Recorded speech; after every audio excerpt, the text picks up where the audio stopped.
Just 1 minute. I'll just introduce the webinar. Yeah.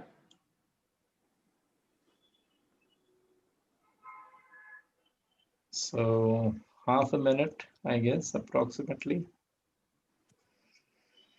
Done. All right. We are live. Okay. Yeah. So just 1 minute. Sure. I'll just introduce the webinar. Okay.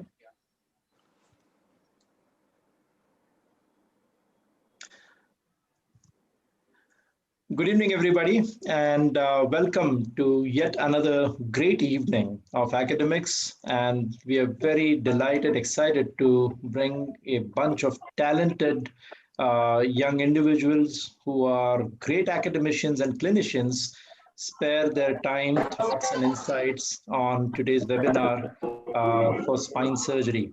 And on behalf of the Executive Committee of Pune Orthopedic Society, our president, Dr. Narayan Karne sir, and me as the secretary, I welcome you all.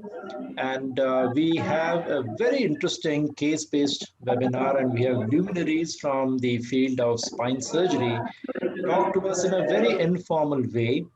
Please feel free to ask questions and interact with the faculty. And I'm sure this webinar itself is going to generate fantastic discussion, which will be a great learning event to all of us. I'm very excited about this event, and I want to thank uh, all our POS members who are participating in this webinar, and the faculty for taking the time on a late evening on Thursday to share their knowledge and insights with us.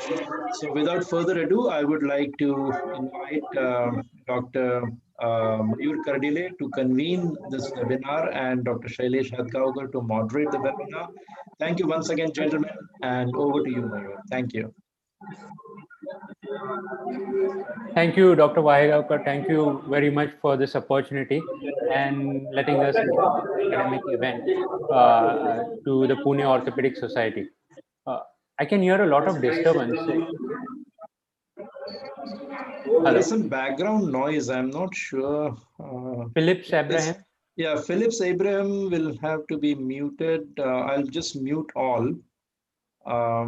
Okay, Mayur, mute yourself, please. Unmute yourself, please. Yeah. Just before that, I would like to request everyone who is in the webinar to please mute yourself so that the background noise is minimized. Thank you. Over to you, Mayur.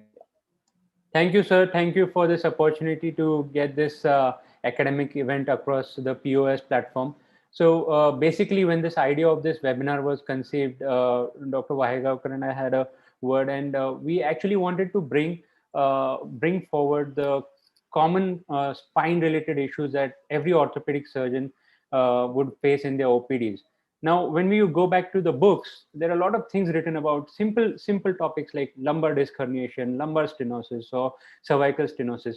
There are a lot of things written about, say, the initial line of treatment would be conservative, give medicines, give physiotherapy, or do surgery. But most of the academic literature does not really describe concisely or precisely about what exactly does this conservative treatment mean, what exactly does this rest mean, or when exactly you would ask a patient to undergo surgery. So the idea behind this entire event is to take three common topics: lumbar disc herniation, lumbar stenosis, and cervical radiculopathy, and learn every ifs and buts of that topic.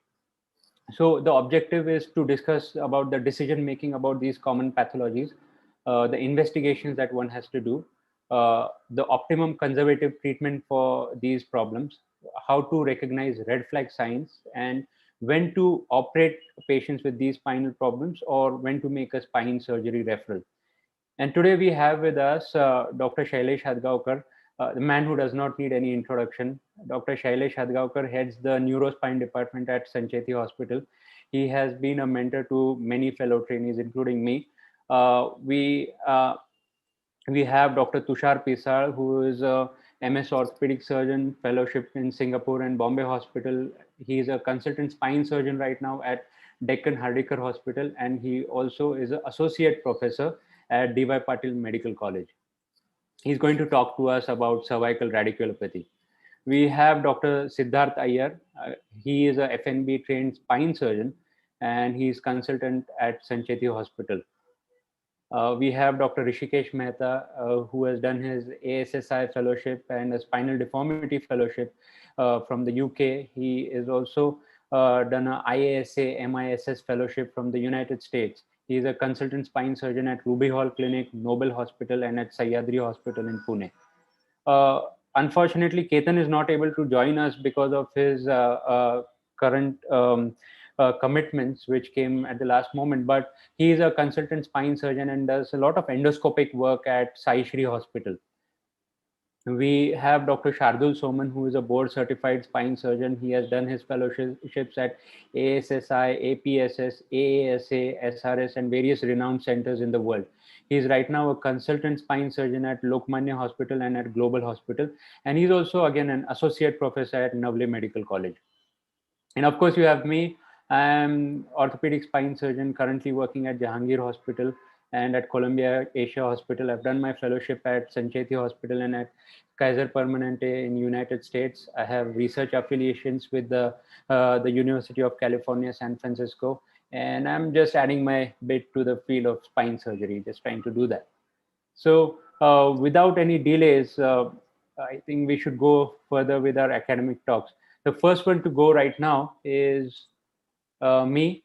I would be talking about lumbar disc herniation, and we're including how to diagnose the problem, how to investigate it, what would be the optimum conservative treatment, what is the role of selective nerve root blocks, and when to exactly operate these patients, and what would be the most optimum post-op rehabilitation protocol for these patients. So with all your permission. One thing, Mayur.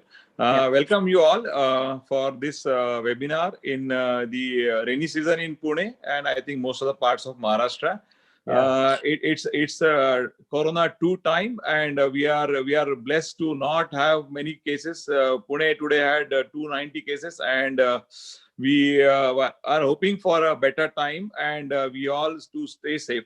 This concept of this current practice in cervical and lumbar disc, when Dr. Mayur and we were talking, Mayur called me, he asked, we want to do this. I said, we should go stage wise, one case. He said, no, sir, why not? We can do all at one go. And then I realized it's a need of the hour. And if the patient comes to me and I feel it's non-surgical, someone else can feel that it can be a surgical problem. And it is always a dilemma. I met a spine surgeon and he was talking to me, Shailesh, I practice spine surgery and I do only cervical and lumbar practice. I don't do anything else. I said, you do 97% of the practice because that is what is spine all about. It is about cervical and lumbar spine, which is very, very common. And everyone is having everyone's different ideas, institutional ideas where you are trained, even orthopods, neurosurgeons, everyone has their own ideas about treating a lumbar disc or a cervical disc. And it's not wrong that someone is asking for a surgery for cervical disc or someone is asking for endoscopic lumbar disc. Everyone is right in their own perspective because we don't see the patient at that time when the patient is arrived in the clinic of that particular clinician. So these are going to remain long-term confusions and dilemmas. That's the idea where we want to discuss what's current and what's now. We don't want to take a long time. We are planning to finish this webinar in 1.5 hours so that we can have a good weekend. Let's start with Mayur. Thank you, sir. So,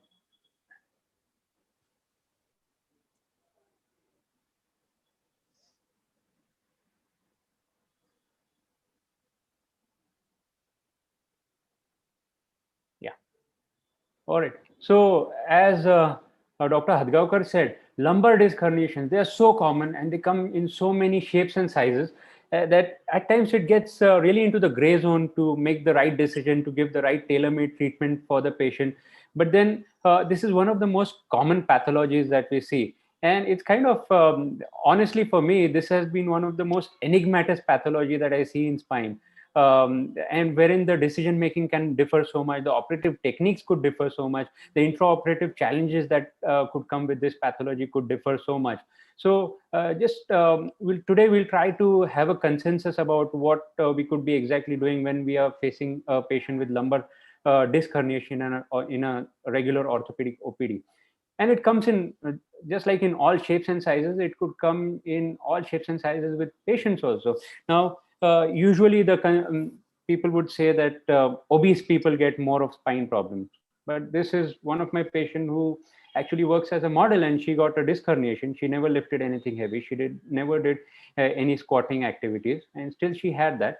And this is another patient. He is 133 kgs, and now he is complaining of a disc herniation. So that's again the kind of etiology or the mechanical aspects that we associated with this disease are really enigmatic. In fact, moreover, I feel, or even the literature now says that disc pathologies are moreover genetically related. So you're kind of genetically programmed to have a disc herniation. Now, let's start with a case. This is a 29-year-old gentleman. He's a very young, active individual, and he goes trekking, he goes cycling, and suddenly for past 2 weeks, he's been complaining of severe right leg pain. When I examine him in my OPD, he's got a slight list and just can't stand up for about more than 2 minutes. And he just wanted to lie down and was in severe pain. So with this in background, when I examine him clinically, I see that list, the straight leg raise test is only 30 degrees. He has got mild EHL weakness, grade 4 power in the right EHL, and has normal pulses. So with this in background, I want to ask my esteemed faculty, Dr. Soman, how would you like to go further with this case? Yeah.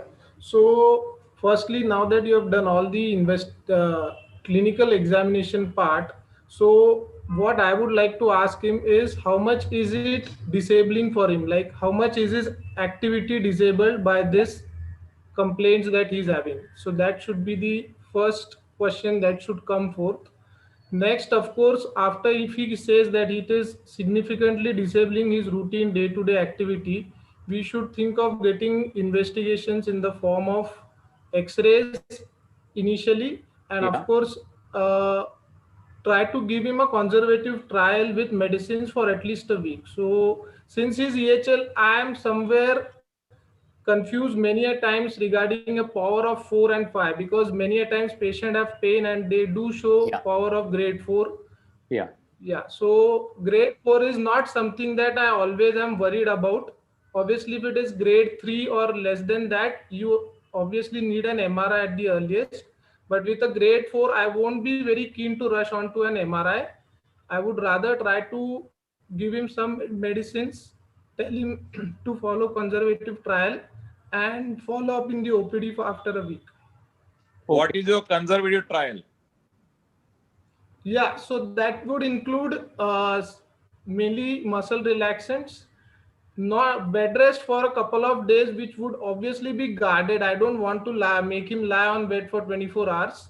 Okay. So it would be like he should avoid his strenuous activity or any physical training like cycling in this case. Okay. And along with that, a pregabalin or a gabapentin. Okay. I would like to ask Siddharth, what is the spot diagnosis looking at this? I think the sciatic list is the spotter here, that clear evidence of sciatica, and the list suggests that he has an intervertebral disc prolapse, which is probably at L4-5, assuming he has an EHL of 4. If the symptoms have been short lasting, I would still agree with Dr. Soman's plan, wait and watch. But yes, eventually he might need an MRI to confirm the diagnosis. Yeah, it's a short history. I would like to ask Rishikesh, how often will you ask for MRI if the patient's got a disc? We know this is a disc, this is a sciatic list coming from the lumbar disc. Patient has got no neurological deficit. Now, in this case, we are different. But in routine, when we see, how often Rishikesh will ask for an MRI? Dr. Mehta. I think there's some connection issue. Okay. Yeah. Rishikesh is there. Yes. Yeah, am I audible? Yeah. Yes, Rishikesh. Yes, Yes. Rishikesh. So in this patient is presenting with classical sciatic list. He also has right lower limb radiating pain. So that suggests radiculopathy. I would definitely ask an MRI in this patient because he's having radiating leg pain, which suggests radiculopathy, so that I confirm my diagnosis, I confirm the level, I confirm the radiological severity, so that I can tell him what things he should do, he should not do, and I can also advise him properly in terms of physiotherapy and conservative treatment. Very well said, Rushikesh. Completely agreeable. Patient has got list, getting pain in the legs. There is some amount of deficit, weakness, SLR positive. If the same patient is without leg symptoms, without any EHL, and he's got a list, severe pain, what you will do, Tushar? Dr. Tushar Pisa? I will advise him first X-ray. Then I will give a conservative treatment for 5 days in the form of NSAIDs and antacid. Then wait for some time. See for the response.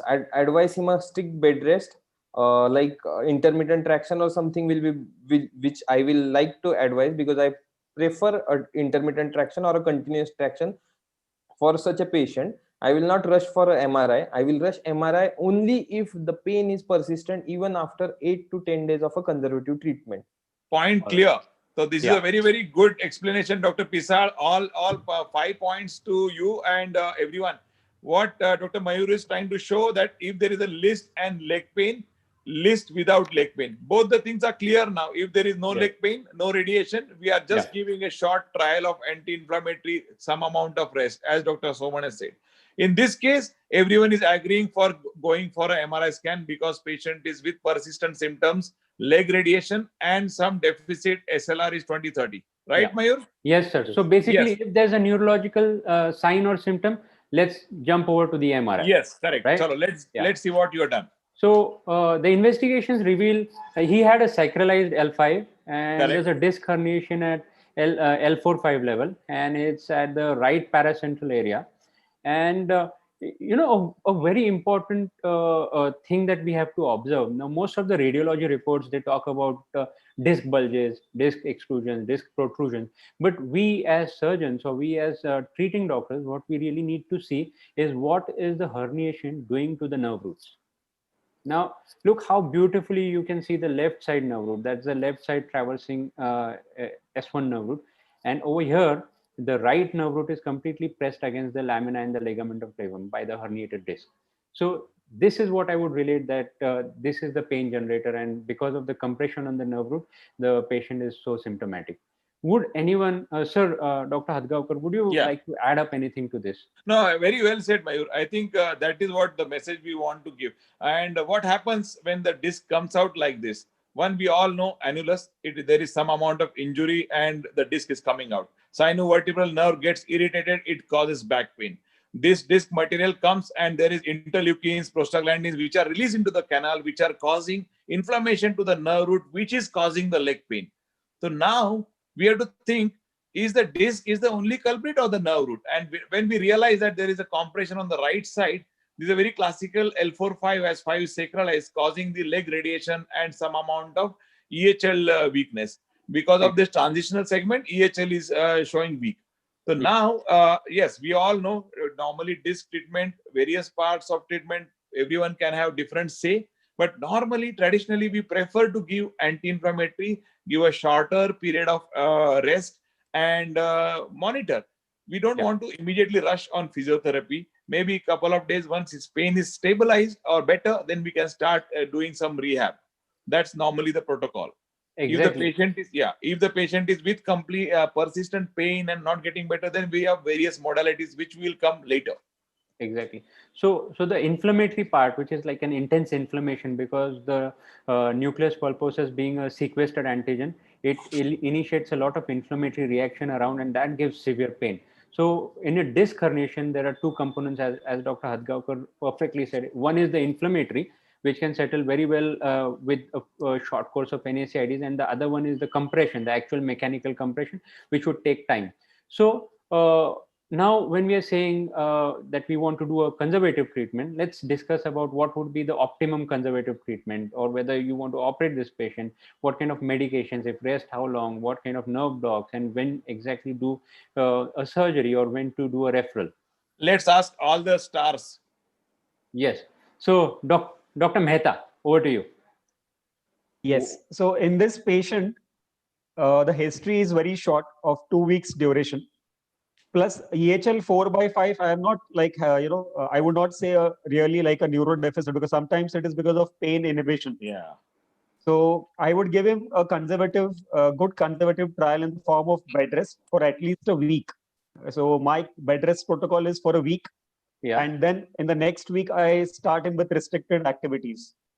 I will give him some NSAIDs along with muscle relaxants, and as Dr. Shardul said, with pregabalin probably. Okay. Will you give traction? If No. yes, why? And if no, why? Sir, I do not believe in traction because I don't feel traction really helps. Is it because of lot of literature is coming and everyone says it's a fashion that I don't give traction, or you have a clear-cut evidence now, Rishikesh? So traction is basically just to compel the patient to remain in bed. If the patient is wise enough, and if we convince him and tell him properly the importance of bed rest, I think there is no need of traction. Perfect. Any other point, Shardul? No, sir, same thing. So even I am not very much keen to apply traction on these patients, but obviously if the patient is not compliant to remaining in bed for as much as possible, then traction is the best solution, which does help in some patients when they are not cooperative.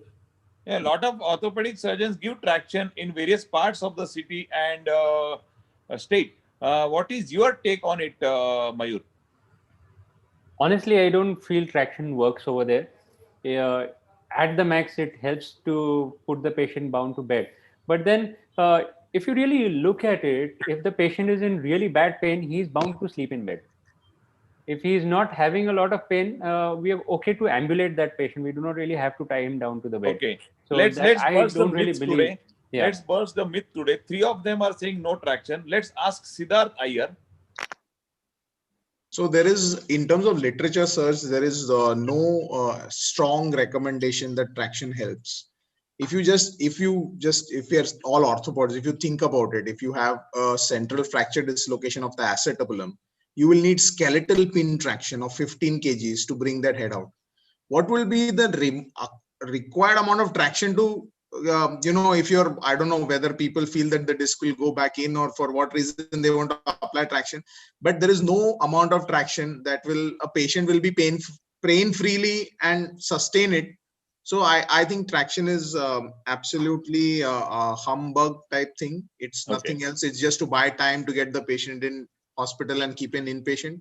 There is no recommendation or no clinical evidence to support its use. 4 out of 5 are saying no traction. Yes, Dr. Tushar. I give traction intermittently. See, sometimes what happens na, some patients are na, most of the time the third factor which you are forgetting to mention, the pain can be a psychological. Okay. So one is chemical neuritis, another is because of mechanical compression, third is psychological factor. Many times I have seen, if I admit the patient and if I don't give traction, patient is not satisfied. Okay. I just give traction of 5 kg, not in order to I know that traction doesn't work, but that works 2 ways. One is psychological ways, which is very helpful for the patient, that doctor has given me a traction and I am feeling better after that. And another thing is we give a strict bed rest to the patient and patient remains in a bed because of traction. These are the 2 things. I am not saying that mechanically traction is going to pull the spine and the disc is going back. But psychologically, so many patients demand traction in a ward. If they are staying in a ward, they say, I'm not having traction, so I don't feel better. Once you put on the traction, 3 kg for a lumbar spine, they feel absolutely all right. So you are taking care of a psychological component of a pain. Yeah. Well said, Tushar. And good way to think. What you're saying is very, very right, that a lot of patients expect that doctor will give some kind of traction to us. And I think if go back to the history and how it started, if you realize the MRIs came in India around 91, 92 time in Mumbai, and periphery, Pune and everywhere it started coming in around 94, 95 to 97, 98. What was there before that? Not all the patients were subjected to the CT myelo. Most of them were treated with X-ray or maximum X-ray myelo. And this is what was done. So when the patient used to come, and because of we always believe that there is a disc which is the culprit, traction was the norm before 90s. And all where we have learned our orthopedic and spine, everyone we have learned under our bosses, mentors who have believed in traction and they have seen good results with that. So nowadays we can see that the literature is getting better and better. We are knowing that if you do 1,000 patients, 500 without traction, 500 with traction, there is no much of difference. Most of them will behave the same. Why to waste money and time on putting it? Better counsel the patient, explain this is not required. But in a very few selective patient, traction probably can be given. But generally, as most of the spine societies do not recommend traction for a lumbar disc, they explain the patient to be in bed as much as possible for 3 to 5 days in general consensus. And giving good anti-inflammatory medications. Yes, Mayur, next. Perfect, sir. Perfect. So, sir, just a second. I just want to add. So when we ask the patient to remain in bed, a knee chest position or keeping some bed or something below their knee so that they have a Fowler's position, that helps. I'm coming to that. Okay. So personally, I feel non-operative treatment is a rule in acute disc herniations. And almost 90% of patients are going to get better. 98% of patients with acute disc herniations are going to get better with non-operative treatment. And severe pain on day one of the disc herniation is not an indication for surgery. And except for, we have to realize these red flag signs very early. If the patient is having cauda equina syndrome, if they complain of retention of urine, or they complain of tingling and numbness around the bottom area or the perianal area, or they have complete loss of power in the major muscles, quadriceps, or complete foot drop, or a gastrosoleus weakness, or hip abductor weakness, I wouldn't give much importance to a EHL of grade 3 or grade 4, as we all have discussed. But L5 is also the myotome for hip abductors. And if the patient has a significant lurch, say if they come with a grade 1 power on day one, then I would definitely kind of lean more towards the more aggressive part of treatment. Do you agree with this, Hadgaonkar sir? Yeah, completely agreeable, Mayur. Very, very well said. And what you're mentioning, these are the very, very important red flags. One thing about this, one thing which no one should forget is cauda equina. And what we forget as clinicians in our busy practice, seeing patients or various things which are lined up for the day, we do not examine the patient very carefully. Sometimes we miss. I'm not saying every time. And we miss that per rectal sensations, bulbocavernous or reflexes in patients with severe pain, losing the bladder and bowel. We rely more on the MRI because this is very, very important that we should always understand that we have to do the clinical examination. At times when I remember in England, we used to be told that you have to do the examination. Once my colleague, when he examined and the boss asked, what was the anal tone? He said, boss, the patient almost cut my finger. And that's very important. If there is no cauda equina, it is not possible. So clinical examination is a mandatory thing for these patients, and rest of things are fine. If you can do the scans and things, but first thing when the patient comes to you and in this significant pain, you have to do a detailed examination. Yeah. So the history and the clinical examination does not get over unless you ask for perineal sensations, or your perineal symptoms, right? Yeah, absolutely. Okay. So my non-operative treatment protocol, as just like everyone of us over here, NSAID is for 2 weeks along with an antacid. So that pregabalin 75 milligram OD or gabapentin 400 and nortriptyline 10 milligrams. This drug works really wonders. OD. Okay, patients do get some sedation with those medicines, but I use that to my benefit to help them lie down or take more of rest. Oral steroids, I do use these in patients with severe pain, and I give a rapid taper. I give Visolon or prednisolone 5 milligram 2 times a day for 3 days, and then OD for 3 days. And rest is for a limited period of not more than 1 week. So somewhere between 3 to 7 days, most of these patients start being comfortable. Any opinion, Dr. Iyer, about oral? No, I'll just ask. Yes, Iyer will ask about only 2 questions. We'll ask Iyer and Shardul. Siddharth, what is exact role of gabapentin or pregabalin? How it helps? So gabapentin and pregabalin are neuropathic pain modulator drugs. They are helpful in all types of neuropathic pain, whether it's from nerve root or even from in the thoracic or any spinal cord region. So yes, it has some role. It has shown some benefit. Also, anti-inflammatories help because predominantly what you're looking at is a a chemical neuritis picture. Steroids, there is kind of say a biased literature. Some people do use it, some people don't use it. As far as if you look at any big spinal body, say for the North American Spine Association, they would say that steroids have weak to moderate correlation in terms of benefit. But for the other two, NSAIDs and pregabalin or gabapentin, they would say it's strong recommendation to use. Perfect. Yeah. And we'll ask Shardul, what is your take on gabapentin and steroids?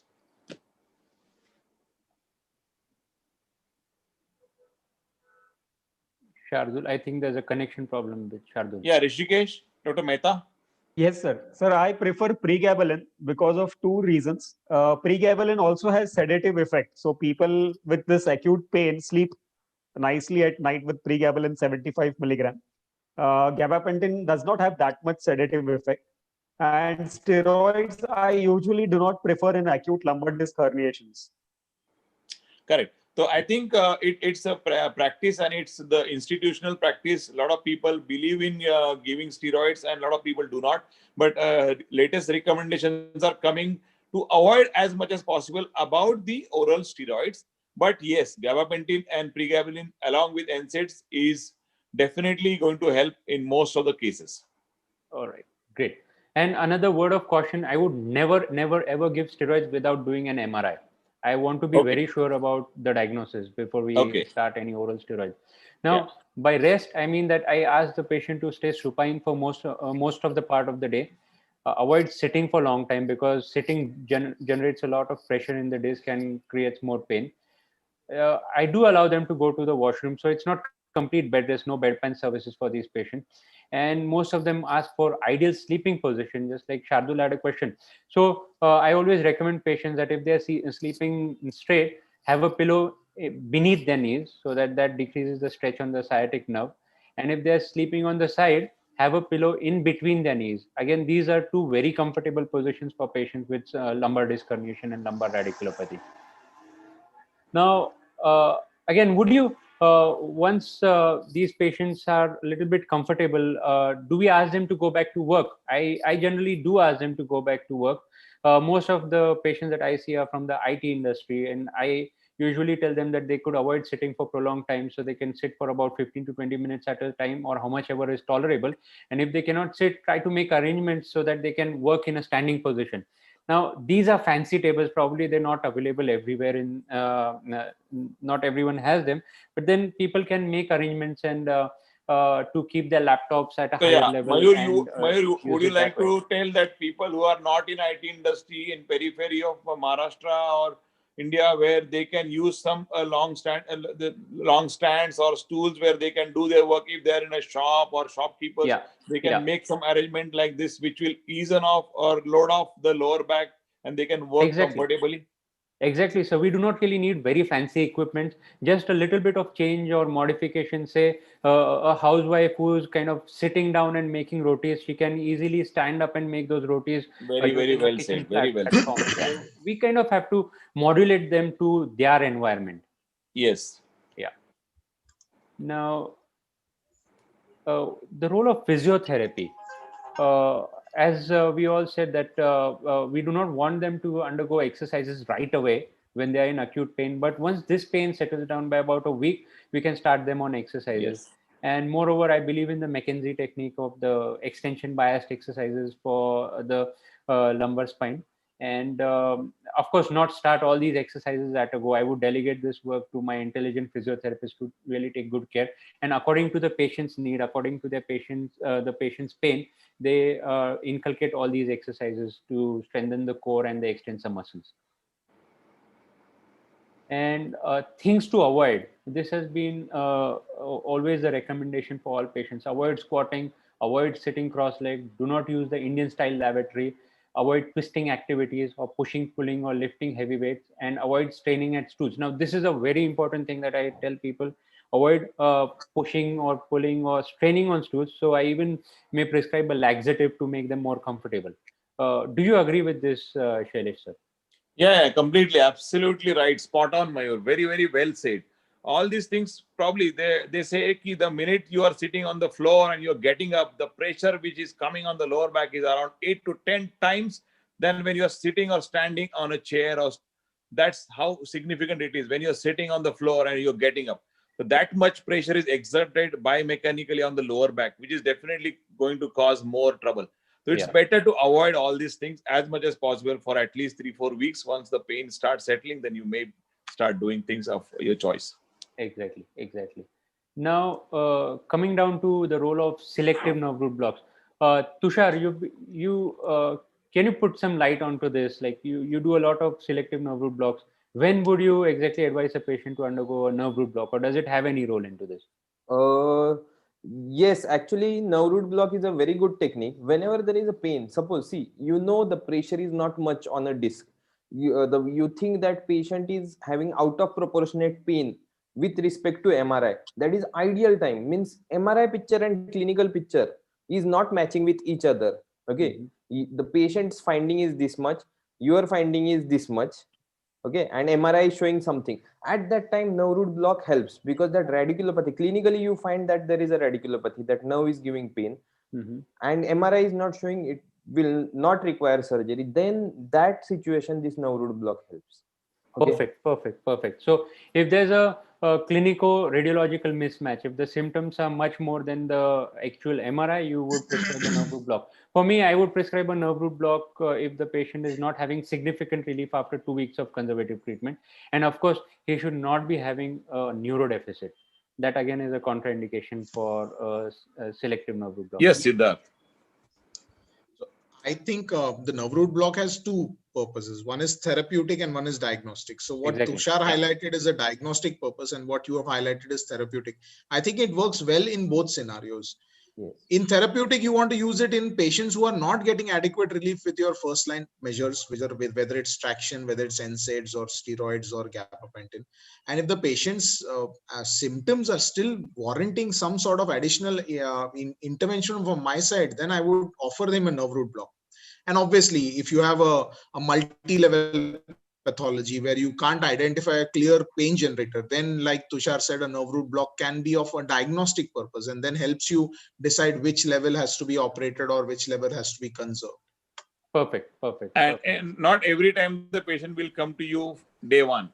A lot of time patient they must have taken treatment somewhere, and now they are coming to you at 4 to 5 months, 6 months with a disc, and the patient is not getting better. Right. What is the protocol, or what will you consider? Now the patient has taken adequate conservative trial, medications, physiotherapy, and everything is tried. He is done swimming, exercise, whatever, but he's not better. Now he's getting pain in the back, moderate disc, not very compressive, and leg radiation. Will you consider giving a pain block, a nerve root block? Yeah. It's for me? Yes. If the patient does have an SLR positive with 6 months of failed conservative, I will offer him surgery straight up. I will not wish-wash with a nerve root block.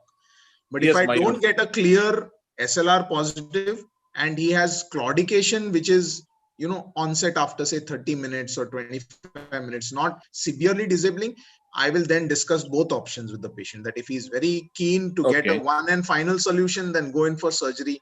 Or if he feels that he does not want to have surgery, a lot of time Indian patients they will do anything, or they will say काहीच करा पण मला surgery नको. In those type of mentality, ठीक है बाबा. माझा जीव गेला तरी चालेल पण ऑपरेशन नको. बरोबर. So then you will consider a pain block. Okay. Yes. Yeah. Okay. Because there's no nothing to lose. Win-win. Patient wins. He's better. I am happy. He's happy. I am happy.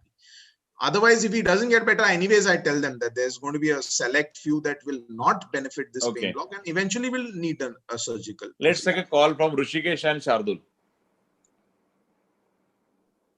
Yeah, so I would obviously follow what Siddharth has said, that if after 6 weeks a patient comes who has a disabling pain, then the better way out is to obviously to tell him to go for surgery. Yeah. But most patients will not. They will find a doctor or a solution which does not end in a surgical plan. So in that case, with obvious proper consent to the patient that it may not work, or even if it works, it may work for a shorter period of time. Root block is a like Siddharth is saying, win-win situation for both the doctor and the patient. Yeah. Correct. Yeah. And yes. So yes.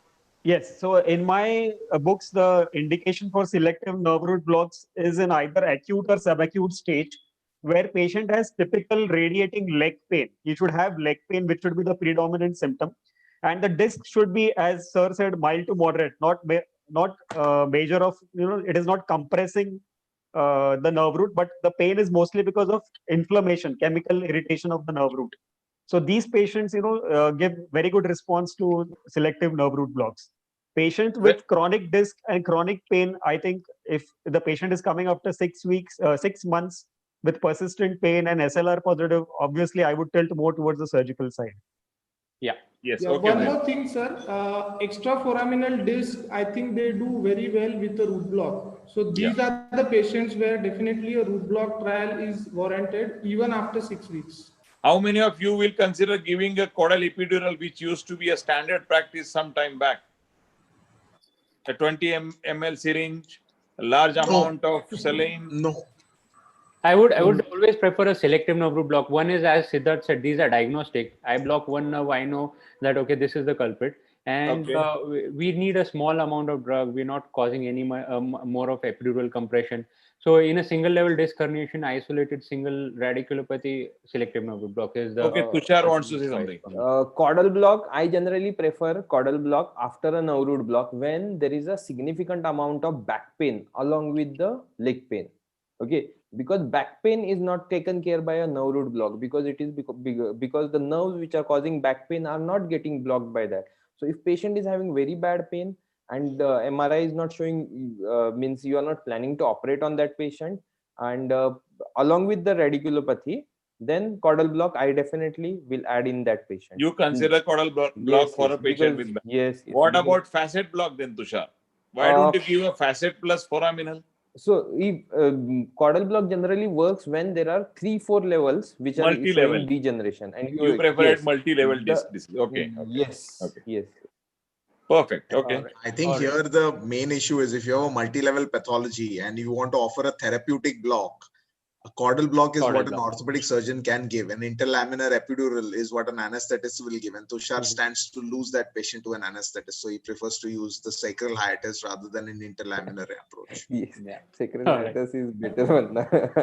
Yeah. All right. No, but I think it used to be a very standard practice sometime back in most of the places in the world. But now in last 10, 12 years, I am seeing that there is significant reduction in giving because of a lot of issues, like patient used to have retention. I have seen a lot of patients and after 6-8 hours they are going to retention. All these things are avoided because of classical transforaminal epidural block, and you can definitely identify the level of root, diagnostic as well as therapeutic. Okay, we'll proceed. Yeah. All right. So great.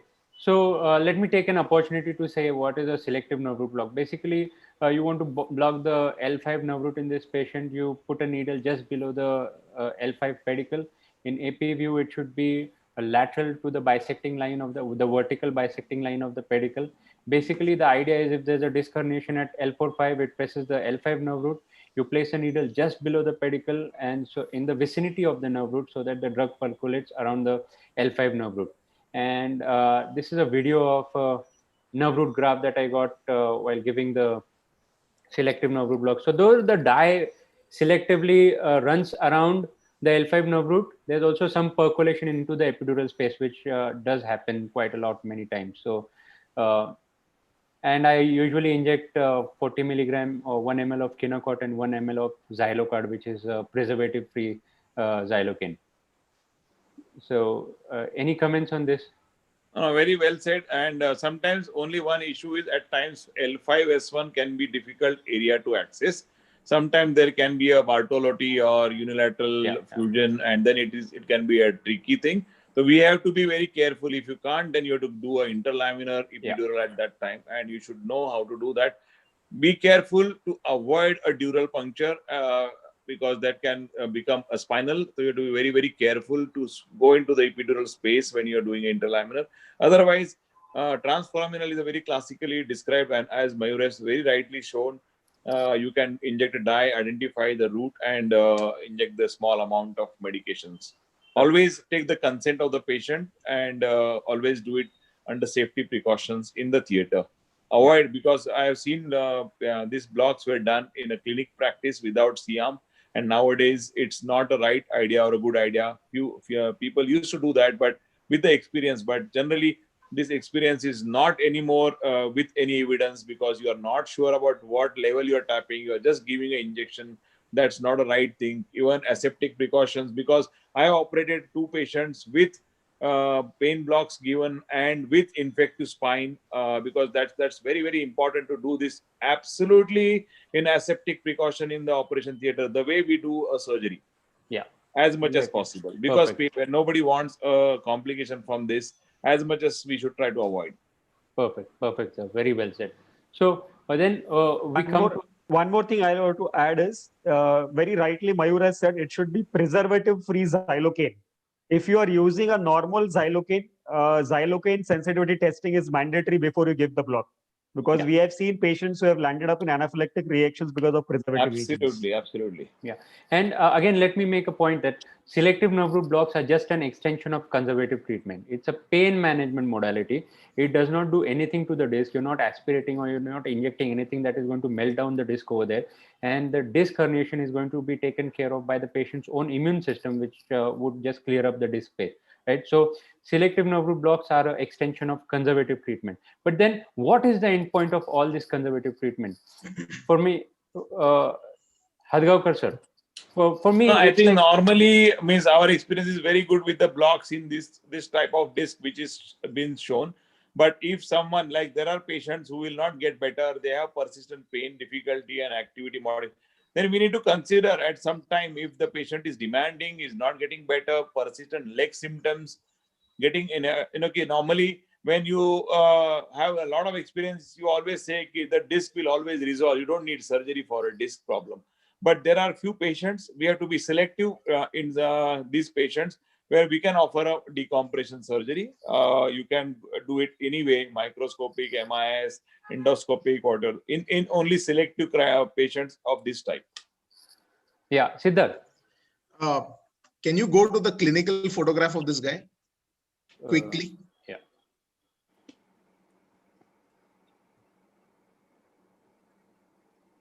Can you see the tan on his arms below the shirt of the bicycle? Right here? This no, one? Look at the lateral. It's so apparent on the lateral. Yeah.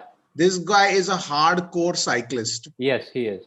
I will offer him surgery straight up. Assume he's a high core professional athlete, because if he's got a tan so much on his hand, for him, life is about cycling. It doesn't matter whether there's sun, there is shadow, there is cloud, there is rain. This guy is cycling practically.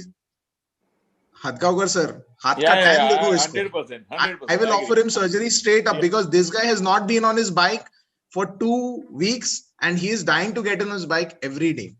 You should treat him as a professional sports person and offer him surgery straight up. Exactly, like as we said, that patients demand. We could have that discussion with the patients, but we have to be pretty much level-headed with them that, okay, these pathologies can get better if you give adequate amount of conservative treatment to this.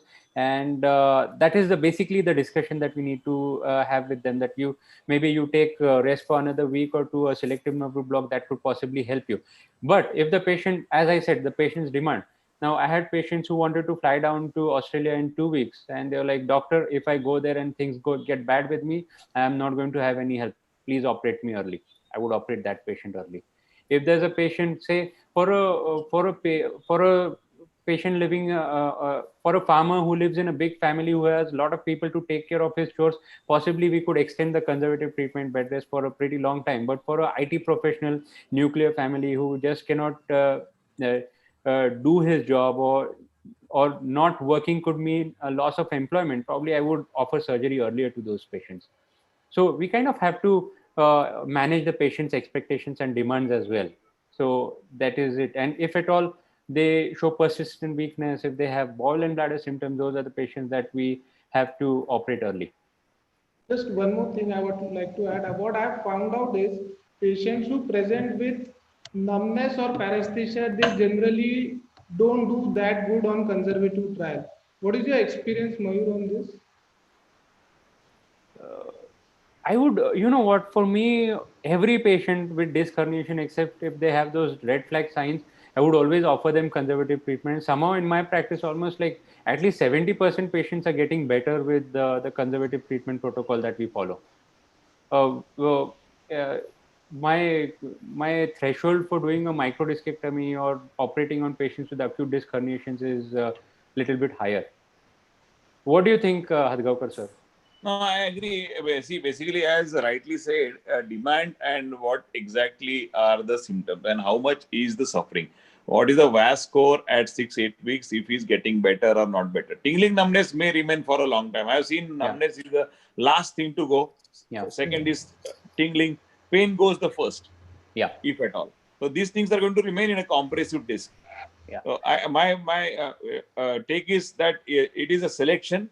Most of them settle with pain block. You know, my experience with pain block is really good, and I wait normally for 3 to 4 weeks for the pain block to show some anti-inflammatory action. I normally wait. I don't rush for decompression in those patients. Only in demanding patient and large disc, yes, there is.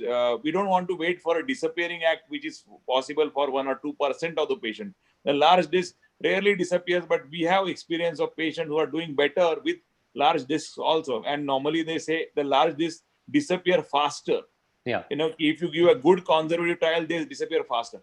But in these situations, I think my endpoint is I just consider if it is my patient or if it is my relative, how will I consider? Normally, if it is our relative or very close one, we try to be conservative. So why not give that option to the patient? Most of them will settle, and those who are demanding, those who are with persistent leg pain or a neural deficit, they need definitely decompression. Yeah. And more than the numbness, I would also attribute a lot of importance to the straight leg raise test after 6 weeks. If patients have a gross restriction of the SLR, that means the nerve root is either tented or it is adhered to the underlying disc. And those are the patients that I would talk about surgery more often. Yeah. Nature is a great healer, and they say in disc, normally in most of this at 1 year, you compare, most of them will settle. Most of them will settle. So only demanding with this indications, we should consider decompression. Yes, Siddharth.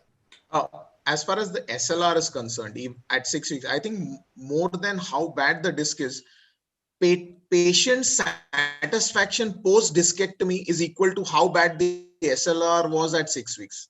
Perfect. So if you have a really bad SLR at 6 weeks, that means you have an equally good, happy patient.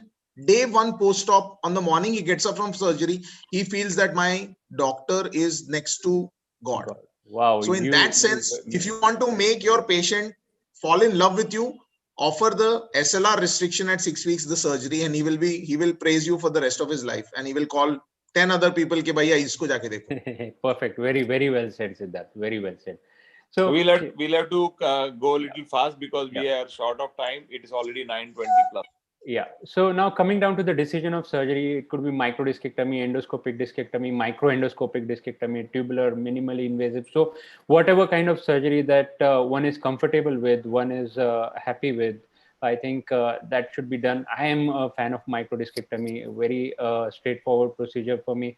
I usually do the laminotomy using a burr. I want to get perfect hemostasis over there, get the ligamentum flavum out with the curette, do not plunge into the canal, and just gently remove the ligamentum flavum, achieve good hemostasis. Down there you can see that red inflamed nerve root. Try to mobilize it, cautery the epidural blood vessels, and just gently do an annulotomy and get the disc out.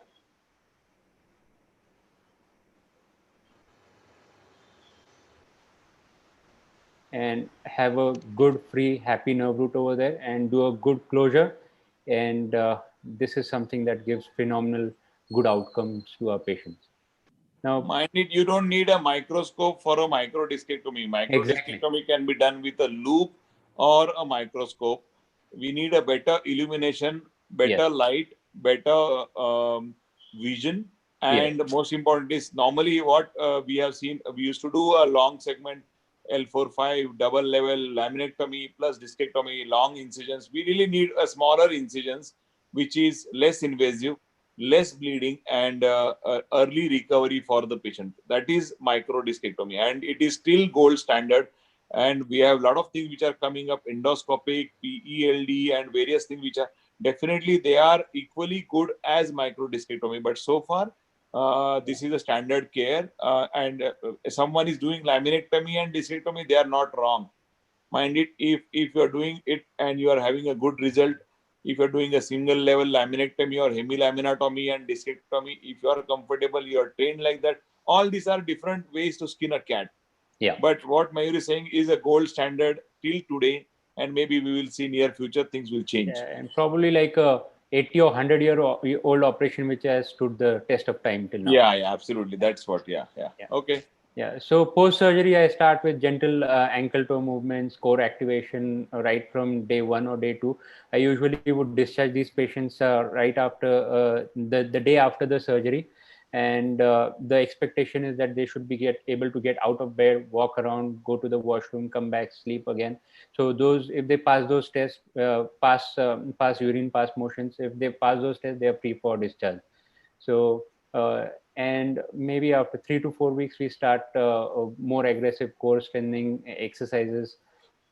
And post-operative protocol, as I said, discharge the next day, can be up and about, no lifting heavy weights, again, no twisting, no squatting. For the next 6 months, I want the annulus to heal. I don't want the loose fragments to come out again. And core strengthening after 4 weeks. Now, this is the general consensus, or this is the way that we usually treat the disc herniations. Red flag signs, of course, if you see a patient like this with a big disc herniation, or in fact, even before ordering the MRI, if the patient is complaining of loss of bowel and bladder control, urinary urgency, hesitancy, perineal hyposthesia, decreased anal tone, these are the patients that you really need to watch over. Investigate them early, and if you're having a patient with quad equina syndrome, operate them within 24 hours. Do not delay their treatment. That is the take-home message out of this. Now, back to our case. This, when he was just 2 weeks into his in his pain, we tried with medicines. We tried with selective nerve root block. Did not have adequate pain relief, and at the end of it, at 8 weeks, I offered him surgery, and a microdiscectomy was done. And that is a big disc fragment which came out.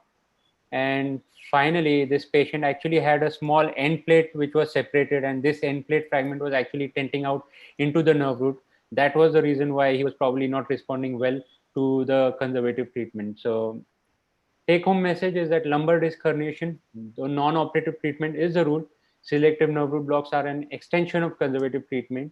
Surgery in case of failure of conservative treatment, and both non-operative and operative treatment yield excellent results in disc herniation pathologies.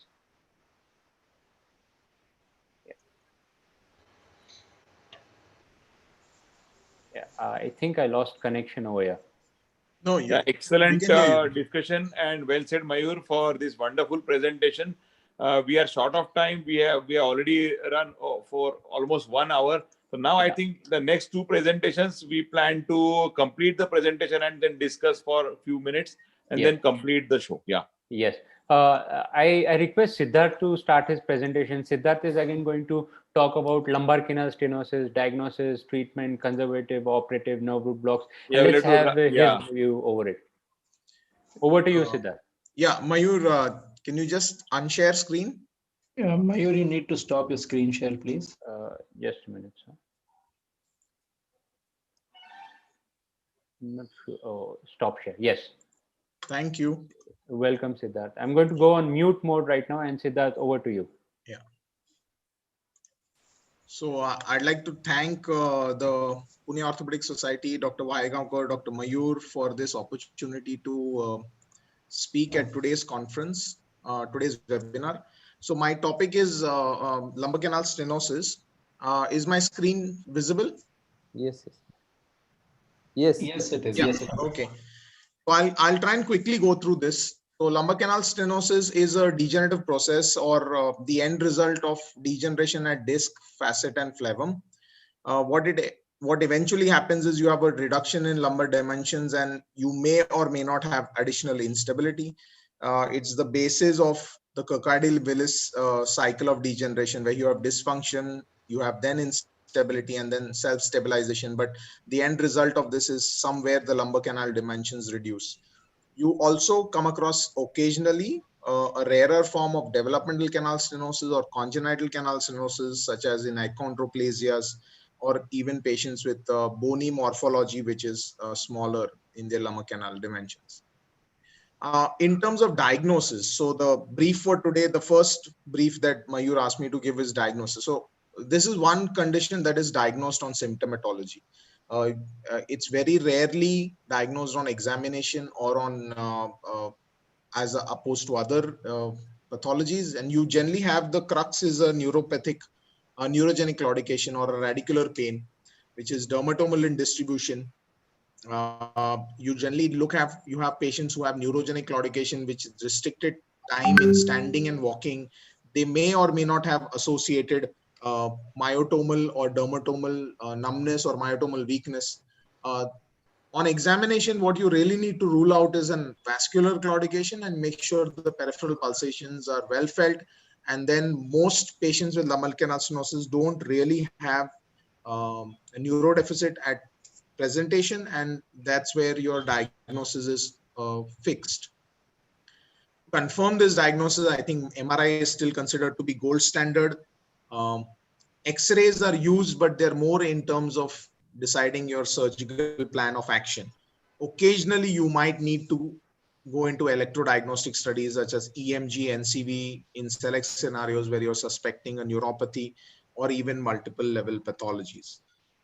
So in terms of diagnostic, MRI confirms your neurological level of the claudication or of the lumbar canal stenosis. The X-ray, there are various types. There is enough literature to suggest that you can use standing X-rays, which use gravity-assisted positions to document instability. You can use flexion extension X-rays, and also there are some papers that suggest a prone traction X-ray. All these, what they want to assess is whether there is an additional component of instability to go along with the lumbar canal stenosis, because sometimes the surgical plan might change. Technically, White and Punjabi described some features. They were on in vitro models, not in vivo, but we still sometimes extend those to patients where you have sagittal translation more than 4.5 mm, or if there's a sagittal plane angulation that's more than 22 degrees for the lumbar spine, to consider to be features suggestive of radiological instability. Coming to the MRI, I think in MRI, you have to look at three regions. You need to look at spinal stenosis in the lateral recess or in the central canal, which is seen most best in the mid-sagittal, as in here. If you're looking at paracentral and foraminal stenosis, then you need to go to a paracentral cut and look at your foraminal stenosis here. The axial gives you an overall perspective of whether it's foraminal, lateral recess, or central stenosis. So you need to identify where the compression is most importantly in your lumbar canal stenosis when you're assessing the MRI. So quickly, so you have a lumbar spine, you have three zones of Lee. You have a central zone, you have a lateral zone, and you have an extraforaminal zone. So these are the three areas that you want to look at. Clinically, again, you want to look at some subtle signs apart from the symptomatology. On examination, you might get something like this, which is called an extension catch. You ask the patient to go and perform a range of lumbar spine movement, and then you get eventually catch from the very typical extension catch in this case. So we'll quickly go to the case examples here. I have a question for you. Yes. So when you get this extension catch, what does that imply? What do you want to? Does that change your evaluation? Does that change your treatment plan? Does that help you so decide in terms of the extension catch, what happens, what I feel more important is that the extension catch is a subtle sign of clinical instability. So there are very few signs of clinical instability. There are a lot of symptoms of clinical instability, but there are very few clinical signs of instability. In fact, I would think extension catch is the only sign that you can demonstrate on examination which suggests instability. And that's why I put that video up for that very purpose. So it would suggest that I would err on the side of fusion if I had to offer surgery sometimes in these patients, because I feel that a standalone decompression will not help, because they have considerable mechanical and instability back pain to go along with the fact that they have lumbar canal stenosis. Perfect. Yeah, thanks. Please go ahead with your case. Hadgaonkar sir, I'll ask you to come in here so that you can moderate this session. I have just 3 case examples. Okay. Yeah. So this is the first case. It's a 49-year-old female who's come to us with low back pain, radiating left lower limb pain. It's been of about 4 weeks duration. It's associated with some tingling and numbness in the calf and the foot region. Otherwise, the claudication distance is still fair, about 20 minutes, 250 meters or so. In terms of her back and leg pain, she's equal, 8 and 7. On examination, she has a restriction on the left side SLR. Otherwise, motor power is normal. Sensations does not categorically have objective hypoesthesia and any dermatome. And otherwise, pulsations also appear normal. So I'll go ahead and show the X-ray, and then we'll take the discussion. I'll hand it over to you. These are the X-rays. So over to you. Hello. Yeah, can you hear me? Yeah. Yes, I can hear you. So very well explained, Siddharth, about the lumbar canal stenosis. Dr. Iyer has explained us about what exactly the stenosis means. We all know when there is a lumbar canal stenosis, the spinal nerve starts getting compressed. We normally do the MRI, and you see the DCSA, the dural cross-sectional area, is smaller. So normally we say whether it is 0.8, 1.0 or 1.2 or 0.6, whether it is moderate in millimeters. The compression we always check in axial in T1 imaging. So seeing the MRI of the lumbar stenosis, it's a mechanical block. So this is very, very important. Clinical examination is the key for lumbar stenosis. Always what is been explained as the in Siddharth's case, he's talking about the SLR. We always say, lumbar canal stenosis, you will not have SLR positive. So why there is a SLR? Means this stenosis is along with the disc. It's a possibility that disc also is contributing to the stenosis, and he's getting the SLR positive. So that is not anymore right that LCS will never have. It's not like that. Multi-level, long-standing LCS will not have a SLR positive. Again, second, what we talk about is the shopping cart sign. Normally, you see a patient of a stenosis, either congenital or acquired, in persistent pain, they will have some amount of crouching. The minute you see the patient who is coming, difference between lumbar stenosis and a listhesis, there is a duck waddle or Phelan-Dixon sign, what we normally talk in listhesis. Duck waddle, waddling is there. In stenosis, you will see a crouching, a shopping cart. Patient is crouched in front and getting pain in the back. Normally, they complain of a lot of leg symptoms more than back. Only in degenerative elderly patients, they will talk more about the complaints of back. And normally, when we say a patient like 49 with stenosis, when you do the medications, physiotherapy, and patient is not getting better, we offer for a scan. When we do the scan in such patient, most of them come to the doctor with MRI scan because they want to know what is the condition. Stenosis does not need surgery unless it is moderate to severe. A lot of patients will have mild to moderate stenosis, and they can pull on with this for a very long time if you're monitoring them well. But patient with severe stenosis, this is a young patient, but someone with 69 years, 68 years, with moderate to severe stenosis, it's a mechanical blockade which is stopping them from doing activity. There is comparatively less role of various modalities if it is already done. And patients with, there is a chance they may start walking less and less if their symptoms are progressive. So I think that is very, very clear and understood. It's a mechanical block, not like a lumbar disc, and it's a completely different animal. Yes, Siddharth. So I had these in some of the further slides. The fact that lumbar canal stenosis is not amenable to conservative treatment as well as lumbar disc prolapse. So it can be conserved in a select few, but then the results of a conservative treatment in lumbar disc prolapse are much more gratifying.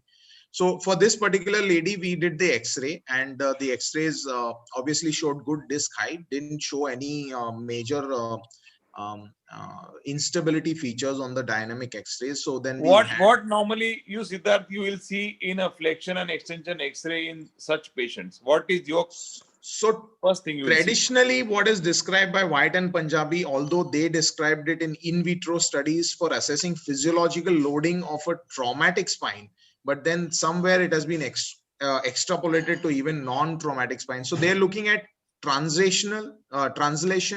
So that's any listhesis that's about 4.5 mm, or at least for the lumbar spine. And in terms of angulation on flexion and extension, if there's a difference in segmental lordosis and kyphosis of about 22 degrees. We have Tushar Pisal here, who happens to be one of the members of the Arvind Kulkarni group, who have recently published a scoring system, and they suggest that segmental change from a lordosis to a kyphosis is enough to assess for angular instability, and there's no clear cutoff of say 22 degrees, which I prefer rather than having a clear cutoff of 22 degrees. So yes, those are the radiological features. Because sometimes patients who have even 11-degree instability, they generally means there are times when they don't, if sir used to operate those patients, they used to have a persistent back pain even after a decompression. So you cannot grade exactly how much angle it is going to say. So it can be from literally from 11 degree to 30 degree. Sometimes a bigger angle also don't have a significant back pain. So you cannot exactly label that this much angle should be the. No, true. I'm all for Dr. Arvind Kulkarni's scoring system actually. I think in lumbar disc prolapse or lumbar canal stenosis, the pain of the back pain also might prevent you from doing a forward flexion that is adequately assessed on dynamic. And if a segment goes from a lordotic, so lumbar segments are always lordotic. Even on a neutral film, they should appear at least neutral or lordotic. The very fact that a lumbar which is destined to be lordotic goes into kyphosis suggests that there might be something abnormal. There is no lumbar segment that should actually go into for kyphosis. So that in that sense, Dr. Kulkarni's assessment of giving it a scoring system, and it makes sense. Sir, I'll go ahead to the MRI. Please, so we are losing time kind of. Okay, so this is the MRI. Quickly, sir, you can take ahead with all the panelists. So this is our MRI. I would like to ask Rishikesh, Dr. Mehta. So the MRI suggests that it's moderate to severe lumbar canal stenosis, and the patient is presenting with symptoms of neurogenic claudication. I would straight away offer a surgery for this patient because I'm slightly more aggressive in terms of lumbar canal stenosis with neurogenic claudication, because I feel earlier the better in such cases. So I would offer surgery for this patient. So Dr. Shailesh actually pointed out for lumbar canal stenosis, I think surgery has better options because the percentage of patients that actually have relief or at least long-term relief with conservative management is much less. So if you look at acute sciatica with lumbar disc prolapse, maybe 85% will have good relief to conservative management.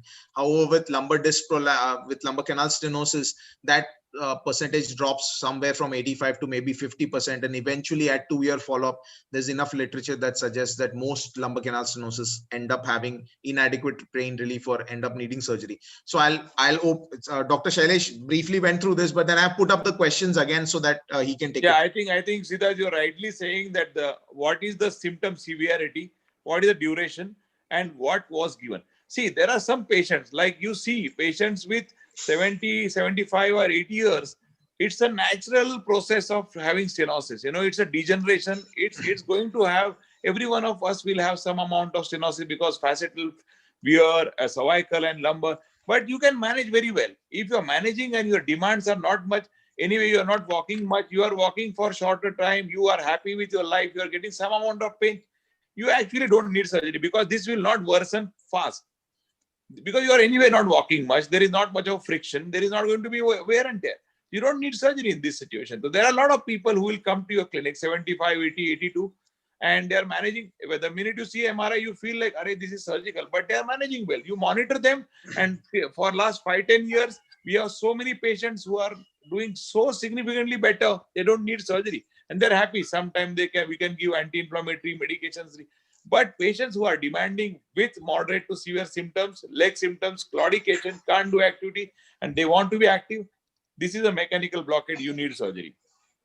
So again, it's again like matching the expectations of the patient, right? Absolutely, Yeah. Mayur, absolutely. And I would always say give a lot of importance to duration. So if a patient started having leg pain just 8 days back, and you start talking him about surgery, he's not going to do it. Not, right? They have to be. They have to have a significant problem, significant pain, significant claudication for significant duration, and then you offer them the operative. Absolutely. So for this patient, I went with Mayur's option, though I completely agree with Hrishikesh that lumbar canal stenosis don't have great or not as good results with conservative, but because the patient had 30-day duration of claudication, I offered her a transfemoral epidural steroid. She's 6 months down the line. She had quite good relief in the first 2-3 months, but then she's come back with a little bit of abhi bhi dukh raha hai types. So we don't know how it, but still she's not made up her mind for surgery. So I've left the ball in the patient's court and to decide. Shailesh sir, I'll go ahead. Yeah, please go ahead with the second case. So I'm going for another example. So we'll try and look at it, lumbar canal stenosis in a different way in this case. So this is it's slightly elderly now. So now you're looking at a 60-year-old female who's come with low back pain. And now the duration of symptoms have been for 6 months. Predominantly, claudication is still the presenting symptom. There's no obvious weakness. There is some numbness that she feels, again dermatomal in pattern, mostly lateral calf and sole of feet. Otherwise no myelopathy symptoms. Power otherwise is normal. Sensations, a little bit of hypoesthesia over the lateral calf and foot, but otherwise maybe a little diminished ankle jerk. Otherwise upper limb reflexes were normal. Bladder bowel is normal. Just one quick pointer for all people tuning in. If you have a lumbar canal stenosis, always check for upper limb symptoms of UMN signs, because 30% of lumbar canal stenosis invariably have a cervical canal stenosis that's accompanying, and then you have a tandem stenosis. So Dr. Hadgaonkar, over to you. Yeah, completely. What you said is right, because something called as there is an entity called as tandem stenosis, cervical and lumbar. When there is a patient with lumbar stenosis, we do have cervical affection. In similar patient, we can say around 20 to 30% of the patient will have a knee osteoarthritis. That's very, very important that we have to assess. And a lot of time, the knee surgeon or the knee patient will complain of knee and back and leg pain. So we have to be very careful in assessing the patient, what is causing the pain more. Sometimes we may miss. We have had some patients who got their knee replacement when there was a severe stenosis and they were never better. So this is what can happen when there can be a mismatch, or some patient may worsen after the surgery because they start walking. So this is a thing which we have to be very, very careful. What is the MRI of this patient, Siddharth? So just quickly, X-ray did not reveal any instability again. And this was the MRI. And the reason I put up specifically the cervical was because of that picture on the whole spine scout. But anyways, we are looking at 3-4 and 4-5, and I have the main mid sagittal and para central cuts there and the axial cuts there. Over to you. Again, the thing comes back to the clinical examination gait. The way patient is walking, whether there is any imbalance, you can make out the way he is entering the clinic. That's important. And the reflexes will tell you what's happening. Posture, that is also very, very important. So we have to have a very, very good clinical examination, never miss a upper extremity and proper and what in busy practice, what happens, I've seen on the pant or on the sari, we do the reflexes. That's not right. Sometimes we also do miss because various things, we don't want to do that. But it is important to ask them to pull up the trousers up to the knee and then see the knee reflexes. That's very, very important, so that we don't miss a hyperreflexia and things are in your hand. Perfect. So Mayur, your take on this MRI with that clinical history? Yeah, Dr. Hadgaonkar really explained it well. Look for the UMN signs, look for Romberg's test, ataxia. So all those things are there. But now, if we are just focusing on the lumbar part right now, I would definitely offer a surgery to this patient, because it's been 6 months. By 6 months, I'm pretty sure they've gone all over. They've taken over-the-counter medicine. They've seen a few doctors. They've taken pregabalin. They've taken various sort of things. I'm not going to give a pain block to this patient. I'm directly going to offer a surgery. Anyone for pain block here? amongst the Ardul? panelists? No, sir. I would definitely offer a surgery. One more thing I wanted to add was what I do in my practice is every patient of lumbar canal stenosis, I make sure that they get a whole spine screening done as well. So that definitely helps to avoid missing of the cervical part. That's a Yeah, very, very great, important great. point Perfect. Dr. Soman has addressed. And as all orthopedic surgeons, neurosurgeons, we should make a mandatory protocol wherever our patients are going for a scan. They can give a scout film, which we have made mandatory in our institute, that it comes by default so that we don't miss it. Yeah. Because sometimes it is not us, because we also can miss it, okay? And it's very, very easy when we see. So it's always a benefit to the patient. And anyways, to count the vertebrae, most of the radiology centers do a scout film. They just don't give that scout film. We can ask the radiology center ki while you are counting, you have taken a scout film, please give that scout film. Very small, it's okay, but give that scout film. Yeah, completely. That doesn't add any cost if you ask for a scout film. Yeah. Yes. What was done for this, Siddharth? Yeah. So everyone agrees on decompression and offering surgery. So if you want, we can take a few minutes on what type of decompression, or should I go ahead and what I did? You tell us. Yeah. Okay, I went traditional. I felt that central canal stenosis was quite significant. She was already 60, otherwise household ambulator, not much physical activity. So I offered her a straight up midline decompression, microscopic. Saw both levels, nerve roots exiting and traversing, and then ended the matter there. Because she didn't have instability, I was more happy to sacrifice the midline. Had she had like a degenerative grade 1 listhesis, maybe I would have gone for a more conservative midline sparing. And even in this surgery, we did spare most of the facets. Any tips, Dr. Iyer, for such a severe stenosis? How you approach? What is your rounder size? So, sir, I have another set on this presentation. We'll go there because then otherwise we'll lose some time. Is that okay? Fine. Yeah. Okay. So just a quick question, Siddharth. When you saw that this patient has a significant lumbar stenosis with a, say, clinical or a subclinical cervical stenosis, are you going to be more careful while positioning this patient in prone position during the surgery? In this case, there was no clinical myelopathy, only radiological evidence of cervical stenosis. But yes, in this case, I would tell my anesthetist to avoid a hyperextension in the neck.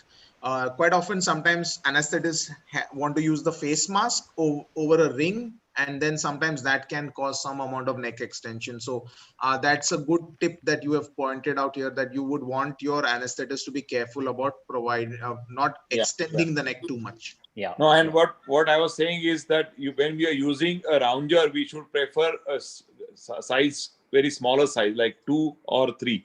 Sometimes, inadvertently we use a larger one, and it can create a trouble because it's already a narrowed canal which is quite significantly compressed. We'll go for the last case, rapid fire, no questions asked. Dobara mat puchna, because we are running short of time. Siddharth, I know you like Dobara mat puchna, but unfortunately, Mayur told me to cover so many points in his requirements, so I have we are touching 10 o'clock. I will run through them. Nevertheless, okay. So surgical options, you have decompression only. I would offer it to leg predominant symptoms, decompression and segmental fusion for patients who have instability symptoms. Your choice is fine. There's not much difference whether you offer posterior or minimal invasive or open. At least for single level, it does not matter so much. Interbody, your choice. Again, you want to do a standard P-lift, you want to do a T-lift, you want to do an O-lift, it's fine. The difference comes if you have a global deformity. If you have multi-level segmental prolapse or with canal stenosis, if you're looking at global deformity, then I think the anterior approaches have an additional role to play, because you can get much more work done with much less blood loss, and then do still a percute fixation, which on the whole reduces the burden or the surgical stress of the surgery. Quick, what is the aim and rationale of surgery? So you have a dural sac and a nerve root that you want to decompress. It can be impeded by an intervertebral disc, like in this case. And in that case, you have to do an additional discectomy sometimes. If it's not the case, you have osteophytes, which are the main cause. In those cases, what is traditionally taught about is using a chisel, that you have to do a medial facetectomy or a 1/3 facetectomy to get your lateral recess clear. The last one is your flavum hypertrophy, which across from one capsule of the facet joint to the other capsule extending along the midline is what you have to remove. These are the offending structures that are causative in lumbar canal stenosis, and the aim of surgery should be to address all these. If you want to decide on fusion, what you need to decide is whether when you remove all these four, or whether, depending on case to case basis, if there is an pre-operative instability, then the fusion has to be done irrespective of whatever is the cause. But if you are going to remove one or multiple of these factors and then you are going to cause an iatrogenic instability, then it's reasonable to assume that you have to add a fusion to that procedure. So going to the last example now. So again, you have a 72-year-old. Now you're going to the upper end of the spectrum. We saw 49, we saw 60, now we're going to 72. So he's got low back pain now with neurogenic claudication, and it's quite long standing. So we had 1 month, 6 months. Now you're looking at someone who's 2 years. But the difference here is he's got a back pain that's more bothersome for him. He feels it's a 7 on 10 on the VAS score. His leg pain is still 5 on 10. He's diabetic and he's also ischemic heart disease, previously stented. Neurological examination, like I said, lumbar canal stenosis is a diagnosis on symptomatology. On examination, you don't have much to go on. You have a 4x5 on EHL, sensations again, hypoesthesia, both traversing and exiting nerve roots. And that's the X-ray. So I don't have an AP on this, unfortunately. I have a lateral which shows a grade 1 listhesis on flexion and reduces completely on extension. I'll go to the MRI. This is the MRI. Rishikesh, your options for this. This patient also has significant claudication and symptoms are for 2 years duration. MRI showing significant stenosis at L4-5 level, along with mobile degenerative grade 1 L4-5 listhesis. So I would decompress and along with stabilize L4-5 segment. Okay. Anyone else with a different option of going with decompression only? Well, Siddharth, I am more of a fan of decompression. The things that I look for is the orientation of the facet joints, the height of the disc, the foraminal stenosis component. I'm not really able to make it out well on these cuts. I want the. So foraminal was not that bad. So well, I would go. The disc height is quite well maintained. So quite often the foramens are quite good. Yeah, I would go with a decompression only with this patient. Okay. Back pain more than leg pain. Okay for decompression only. I don't really know, man, whether a fusion is going to take care of his back pain. Most of the times you just do a MIS decompression and their back pain also goes away. The back pain is probably because of the compression of the nerve roots and the irritation of the sinovertebral nerves, which again lead to. Okay, this patient is my batchmate's father. You want to offer decompression only? I would still do a decompression. If it's my father, I would still do a decompression. Oh, gutsy call. So I would anyone like to, else? Tushar, your batchmate's father. You want to do a decompression or fusion?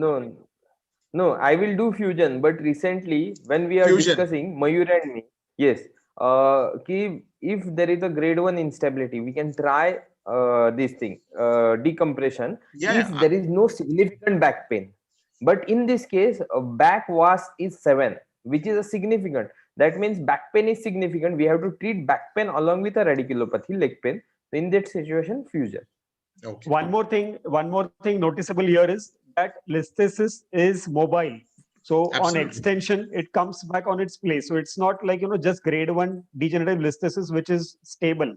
It's unstable because it is moving. It's coming back on extension. So definitely, I think fusion is warranted in this case. Okay.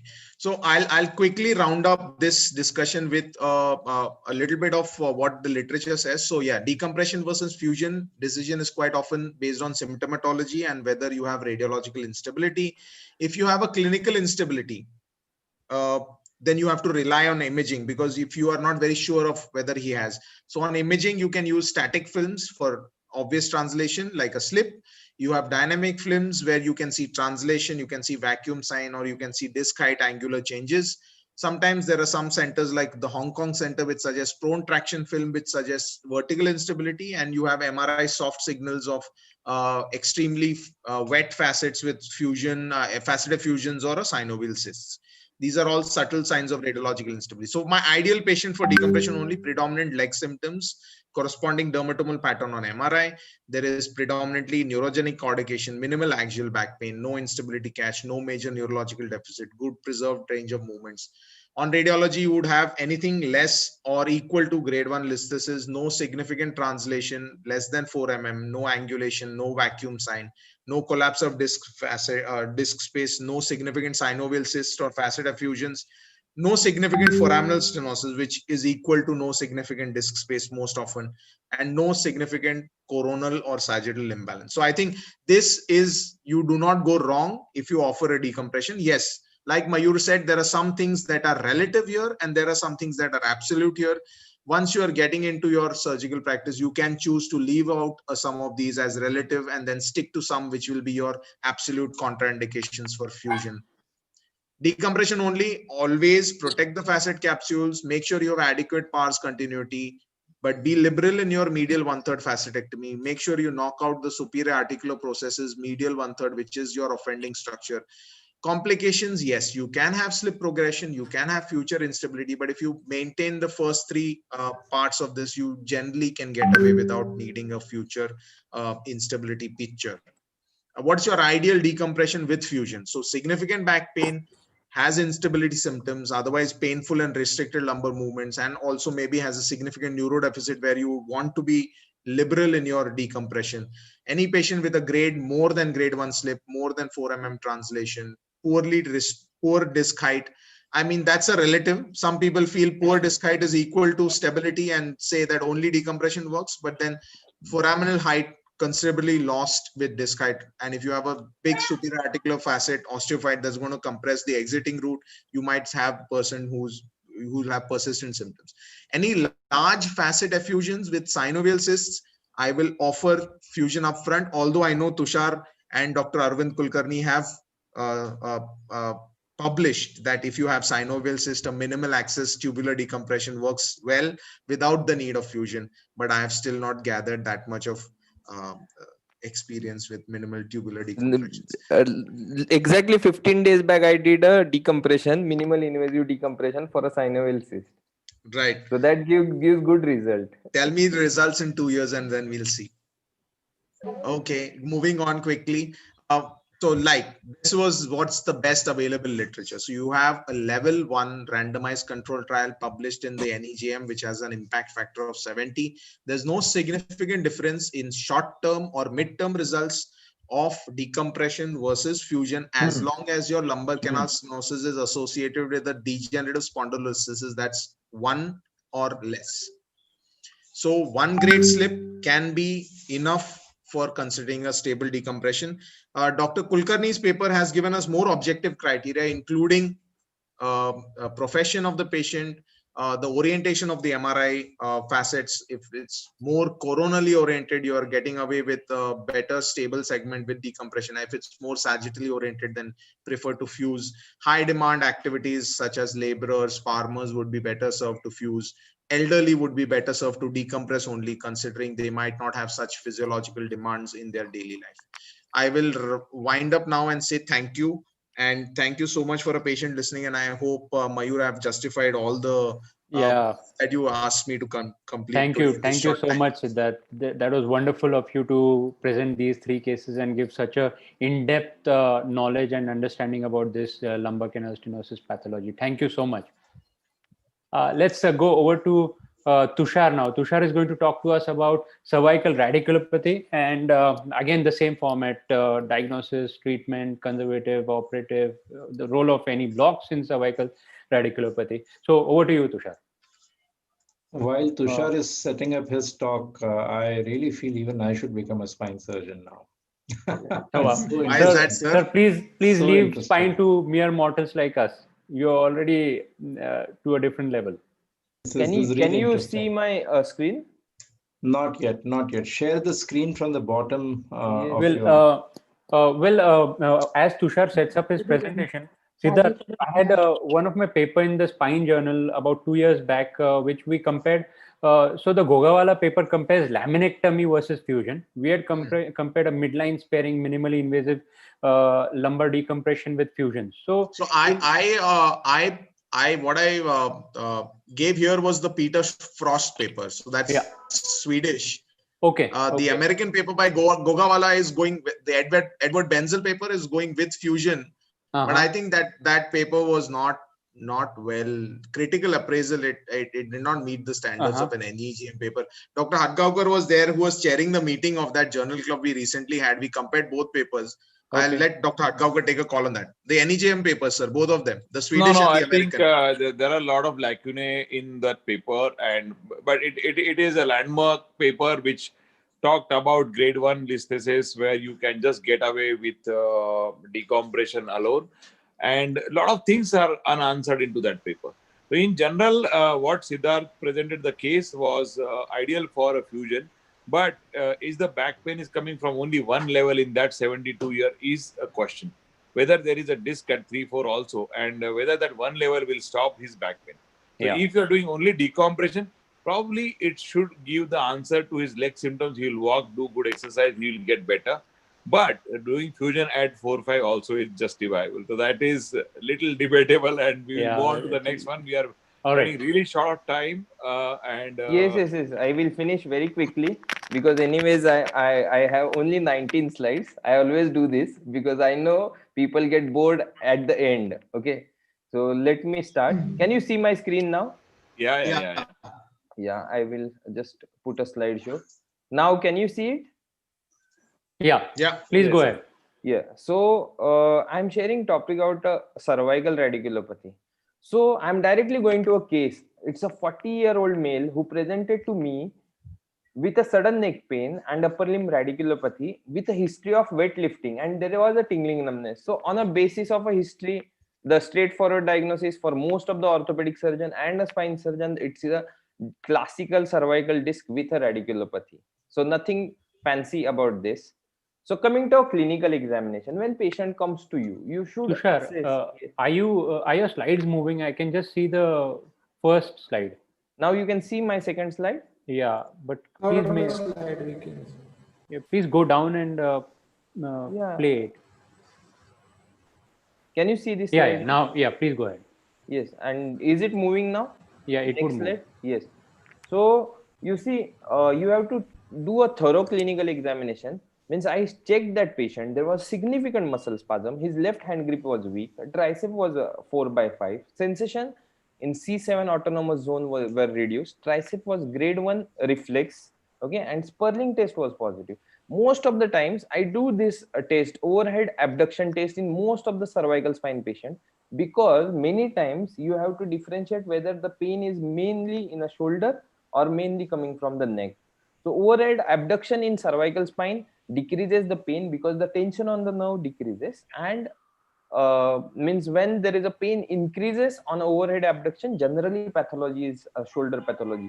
So this is very helpful in advising MRI for the patient, because most of the people tend to advise shoulder MRI because patient points that their pain is in shoulder. So in that situation, you should do this test, and from this you can come to a conclusion. This is a clinically, the diagnosis is C6 C7 prolapse intervertebral disc, right? Anyone is having any different opinion about this? Because this is a very straightforward clinical picture where so you put it very well. It's a very straightforward case. Yes. And the overhead abduction test, that makes a lot of sense, Tushar. Yes. So then the X-ray, which is very important. Whenever patient is it moving for you guys? Siddharth? No, it's not moving. No, I will put it again. Don't worry. I will put every slide like this. Okay. So this was his X-ray picture, which was not showing any significant problem because he was just 40 years old male. So that means the degenerative changes will not be there. Okay. So this was his MRI. Okay. You can see, means I haven't advised him MRI for a week. But once patient was not having relief after 1 week, I advised him a MRI, and the MRI was showing this picture. Okay. So now the patient was what is the axial image of the MRI is like this. Okay, which is showing very significant disc on a left foramen or lateral recess. Okay. That's why patient was having a left upper limb radiculopathy. This was his and it's an extruded disc over there. Yes, right? yes, extruded disc. Yes, which was bit migrated downwards. Okay, so this was his picture. And that patient, see, this is a coronal view where you can see a big disc piece which was seen on a left side. So now coming to the points. So which medicines will you give in this patient? Anyone? I'm asking you a question, panelist. Yeah. So Tushar, I would go ahead with NSAIDs again with gabapentin or pregabalin, whatever suits the patient. Rest, cervical collar, that is something that really works well. Again, as we discussed about steroids in the lumbar spine session, I would even give a trial of steroid medicines in this patient. Okay. Siddharth, do you think your traction in cervical spine? Yes, lumbar spine, I know you will not give a traction in lumbar spine, but cervical spine? Or a Rishikesh? No, I do not prefer traction even in cervical spine. So no traction. Okay. So no role of traction according to you in a cervical spine also?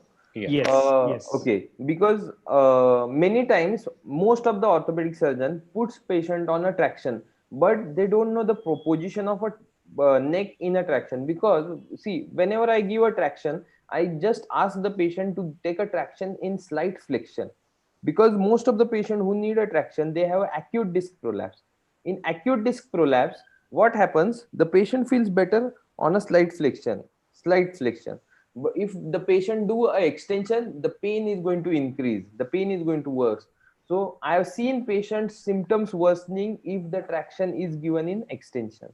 So that is very important position. Those who give a traction. Okay. Yeah, so you need to assess that patient in the clinic, in what position he gets that relief, and then order traction accordingly. Yes. Ideally be there when the first session of traction is being done. Because sometimes na patient feel better when traction is given with a slight pillow below the neck. So that is very important. Okay. Another thing, next thing is role of physiotherapy. What orders do you give to your physiotherapist in such a case?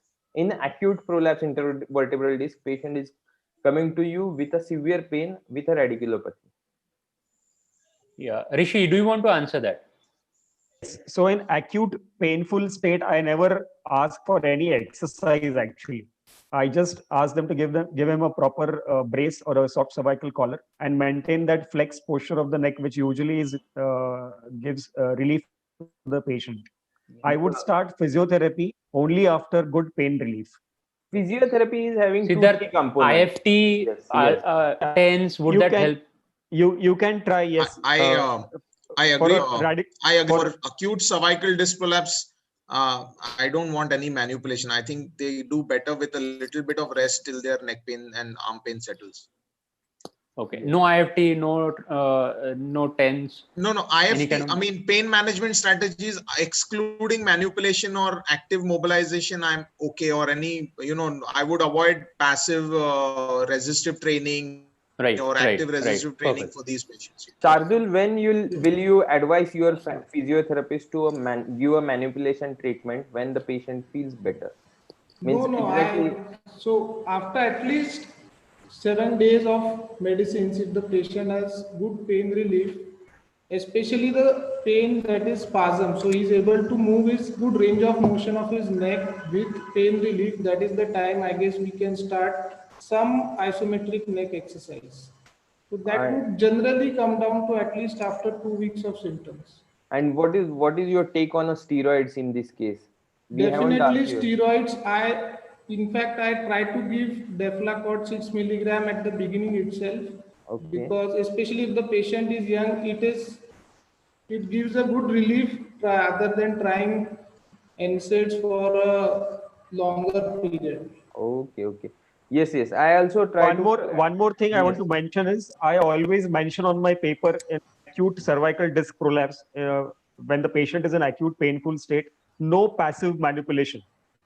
After pain relief, only active exercises, no passive exercises, because there is no control when somebody is manipulating your neck. It is very risky and dangerous. Only it has to be active exercises done by the patient because patient can stop when he feels that there is some discomfort or pain. Yes, that is very important, that you have to tell your physiotherapist there will not be any passive movements. That is the point which you said, right? So Siddharth, how long will you give a conservative treatment in such a patient?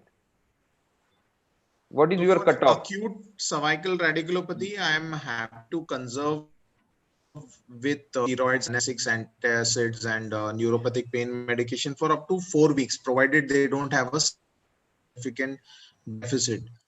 Most literature suggests that maybe 80% of these will eventually settle in 4 to 6 weeks time. And I think that amount of time you should be able to wait, provided there's no significant deficit. Okay. Yeah. And Mayur, yes, means the most of the orthopedic surgeon where I go, they ask that hand grip is bit weak, tricep is bit weak, tricep is 4, hand grip is slightly weak, and they say ki, there is neurological deficit, we should operate this patient. Should we operate such patient? What is your threshold for operating when there is a weakness? Means you how know much what? It has to be a significant weakness. If you say tricep is slightly weak, it could even be because of the pain that the patient is not generating power, right? And say, as Shardul mentioned last time, that grade 4 power, differentiating between grade 4 and grade 5 is really difficult. Okay, if a patient really has a grade 2 power, not able to do overhead abduction, I would consider that as significant. I would offer surgery on day 1 to that patient. Now, I always feel that patients with bicep weakness, they accept your treatment plan or your surgery much earlier than the patient with tricep weakness, because bicep is the anti-gravity muscle that is being used so quite often, and having a weakness in biceps gives functional disability to the patient. Whereas triceps, there are very few activities that people do with overhead abduction or pushing or those kind of activities where extension of the elbow is required. So grade 2 triceps, grade 3 triceps, that is the one that you have to be aware of. Grade 4 triceps, grade 3 is a gray zone. I think cervical spine, you don't need surgery in most of the cases. Yes. Wow, well said, sir. There is not much of a loading in cervical spine. You need very selective cervical spine surgery. Yes. We do a huge amount of surgeries for anything, but cervical spine, I am telling you, it's the most gratifying when the patient gets better in 2-3 months time with your good monitored anti-inflammatory medications and follow-ups. Patient will get better, come what may, unless the patient is with very significant deficit or severe pain which is unsettling. Cervical spine, you will see wonders, and that patient becomes your friend. They will send you 100 patients. I'm telling you, and the deficit recovers. This grade, what tricep weakness, elbow weakness, it recovers. You don't have to worry. Do a good and just check whether it is a dominant hand or a non-dominant. If it is non-dominant, not to worry. This is going to settle. I'm telling you, 6 months, 1 year, they'll be 5 by 5 and very happy. Yes. That's the message. If patient is having slight weakness, don't try and rush for the surgery. Okay. Absolutely. That's the take-home message. That is very important. Okay. The important difference between cervical and lumbar, whole body weight comes on the lumbar spine, and normally they don't settle. They continue to have problems, this and that. But in cervical, it is very, very forgiving. If you properly assess and monitor, they will be your lifetime patients, and you will have very good outcomes non-surgically. Yes, you need, I'm not saying that you should not operate only. You need surgery in a very, very, very selective class of patient for cervical. And how many of us will advise direct surgery for this patient in such a situation? No one, right? Again, as Shailesh sir said, that you have to be very conservative in the cervical spine. Yields wonderful results. Yeah. Yeah, please go ahead, Tushar. Please go ahead. Yes. So my patient initially showed signs of improvement and worsen again on a day 7. Should we go for a surgery immediately, or should we try and give a conservative trial? Because after 7 days, once patient's pain was down, I stopped NSAIDs. Okay. Then once I stopped NSAID, 3-4 days after, the patient's pain came back. This is a very common scenario in our case, right? Everyone faces this problem. So should we advise for surgery at this stage? You could give one more trial of medications now. Yeah. 6 weeks. 6 weeks is the cutoff, I think. Yes, steroid was given, NSAIDs were given, and the patient was means comparatively improved, 50% suppose improvement for 6-7 days, but again patient started pain. So again you will start on same regimen or you will advise surgery? Rishikesh? Neurology is the same, so I would still conserve this patient. I would still conserve this. Yes, so this is a message that we should conserve that patient again for a next few days at least. Okay, so I still tried a conservative treatment. After 4 weeks, there was like only 25% improvement in a patient's symptoms. And again, patient lifted a weight with that hand by mistake, and patient symptoms worsened. And now it's 4 weeks. Will you advise surgery at this stage? How many of will us advise surgery? Siddharth? Mayur? Yeah, go ahead. I would advise surgery. It's the 3-strike rule. Third time recurrence, you better talk to them about surgery. Siddharth? We're not able to hear you, Siddharth. Third time is when? After how many days? 4 weeks. 4 weeks. 4 weeks refractory to steroid, refractory to analgesics, refractory to whatever traction. If someone has tried, then I would offer surgery. Shailesh sir, I want your take here on this patient. Will you advise a cervical block? Because I know you give a lot of cervical block. I have done a lot of anterior and translaminar blocks in cervical spine, epidural blocks. My tendency to give the cervical blocks is significantly reduced these days because number one is when we give a good anti-inflammatory and maybe some amount of steroid for a shorter duration, they normally settle. Cervical. Very, very few times we need to give a cervical block. And mind it, cervical block is not as simple as lumbar. We have to be very, very good at it. We should know the anatomy, prefer to avoid it. That is my take on this. Because if by mistake you enter into the canal, you can have a sudden, various things can go wrong. No, recently, yes, sir. Sir, go ahead. So I think if you, this is a message for all of us, that if you have someone who is doing a very, very well-trained blocks, pain specialist, maybe we can check with them to do a only selective nerve root block. But nowadays, even pain specialists are avoiding to give blocks because of significant complications associated with this. You know, we can't take one complication in such case. If you are really doing it, then only. Otherwise, really try to be very, very selective. Good medications will really help. And maybe this patient, if he's coming back to you in 1 month's time, 3 times, and the pain quotient is significantly bad, maybe he's a candidate for surgery. But I think how our mindset is very important, how we are approaching to the patient. If our mindset is that we want to, अभी इसको कर देंगे surgery, we will offer surgery, so we will think about it. But there is a good chance these patients will settle, giving some time. I feel generally they feel good on they settle 4 to 6 weeks, 8 weeks they settle, and normally we don't need SX. If they are worsening in neurology, I will not hesitate to offer surgery at this time. What your case is? So one more thing I would add is neurology is still the same. So I would sit with patient and talk like, what are his demands and how much really the patient's work is disabled, daily routine activities. Since there is a reason for worsening, he picked up the weight again and still the neurology is the same. I would still conserve for a couple of weeks. And even if it is not better, then think of doing something. Yeah, good. Agreed with you. Now, so I thought to do a surgery as most of us think, because it's third episode in a 4 weeks. So I did a flexion extension X-ray. This is not this patient's X-ray, but whenever I do a cervical spine surgery or a lumbar spine, the mandatory thing is dynamic X-rays, which is very important. Now, coming to the treatment option in this patient, this is a MRI of the patient. Tushar, I want to interrupt one question at this moment. See, you said the pain worsened because the patient lifted something. Yes. So would you advise a new MRI to see if there is any significant change, or you would just carry on with your protocol, with your plan on the old MRI? Generally, see, I will tell you one thing. Most of the patient in our scenario don't get ready for a fresh MRI, fresh investigation so frequently. Adding if patient's clinical scenario is same, patient is showing same nerve root symptoms, I feel we are not going to gather any additional information with that. Okay, we are just adding a money burden for the patient. Patient was not insured. Okay. And secondly, in how many cases you advise a CT scan before planning your procedure in cervical spine, especially? Young patient, if I am feeling that this is a fresh disc, I don't advise a CT scan. Straightforward. Okay. And even if so your message is, even if there is change in symptomatology or worsening of symptoms, you would not advise a repeat scan before surgery. See, it depends on a patient. If patient is insured, yes, I will advise repeat MRI.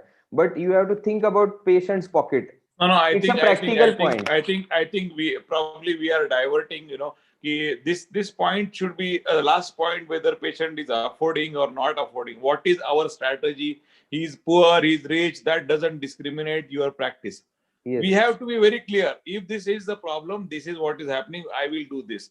It should not change with insurance or see, you can do a cost-effective MRI or you do just axial sections or something, because you may miss something, as Rushikesh is saying. But I personally prefer we should not categorize patient for insurance and non-insurance.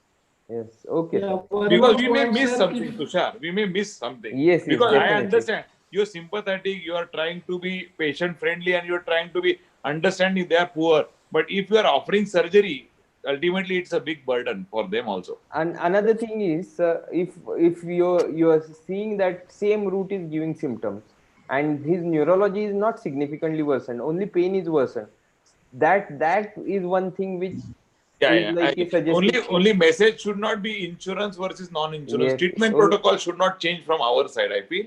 Yes. Even I feel, sir, if the plan of surgery is doing a posterior, I would definitely do a pre-op CT here to know whether there is some osteophyte complex that changes my plan to go anterior, especially in this case.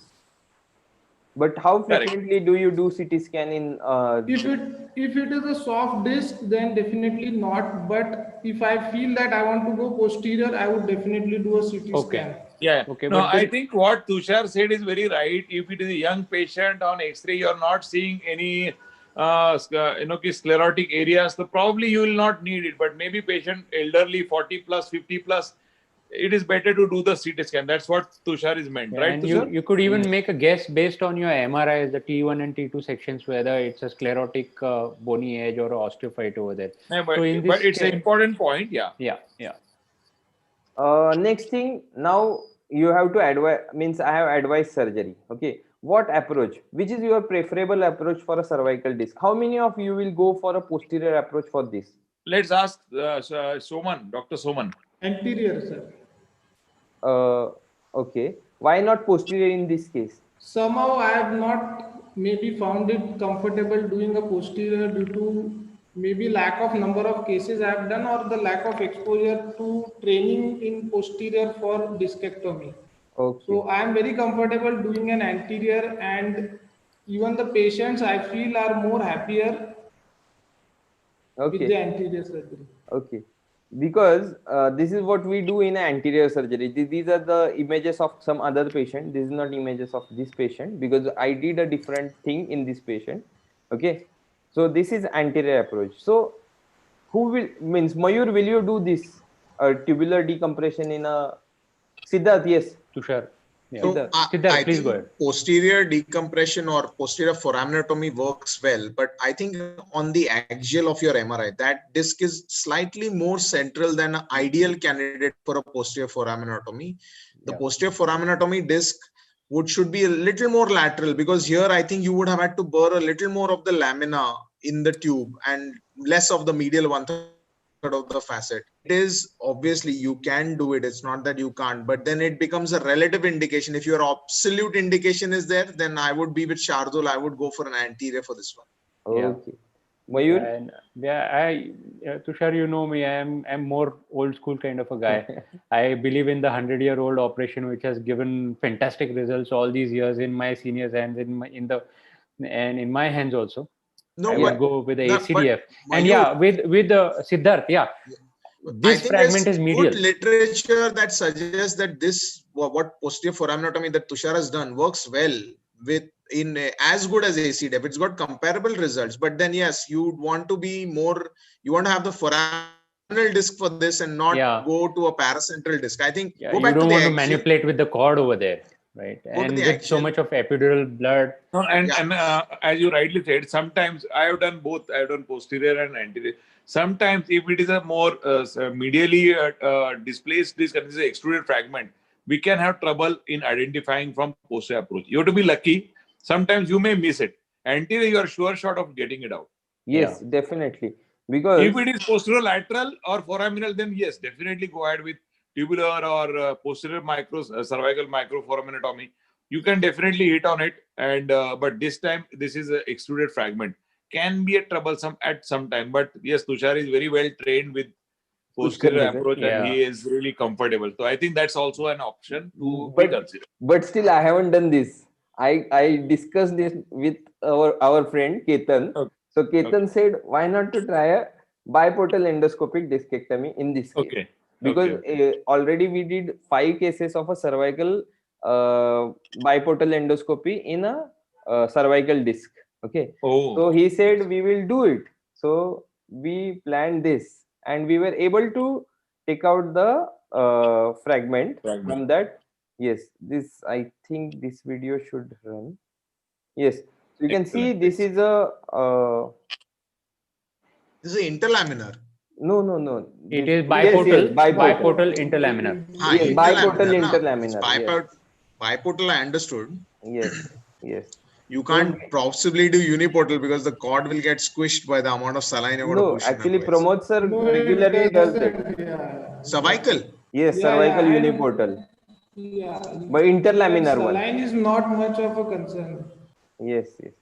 And a big advantage with the endoscopic approach over the MIS tubular is that the saline itself has some hemostatic, it just compresses the epidural blood vessels. So there's less of blood loss. You could just RF it around. Because once I abandoned the posterior and tubular decompression, discectomy, because of excessive blood loss, because it's like there was significant blood loss, so I abandoned. But when we did this biportal, the main advantage was the no fear of blood loss, no fear of a loss of field, loss of vision in this. Yeah.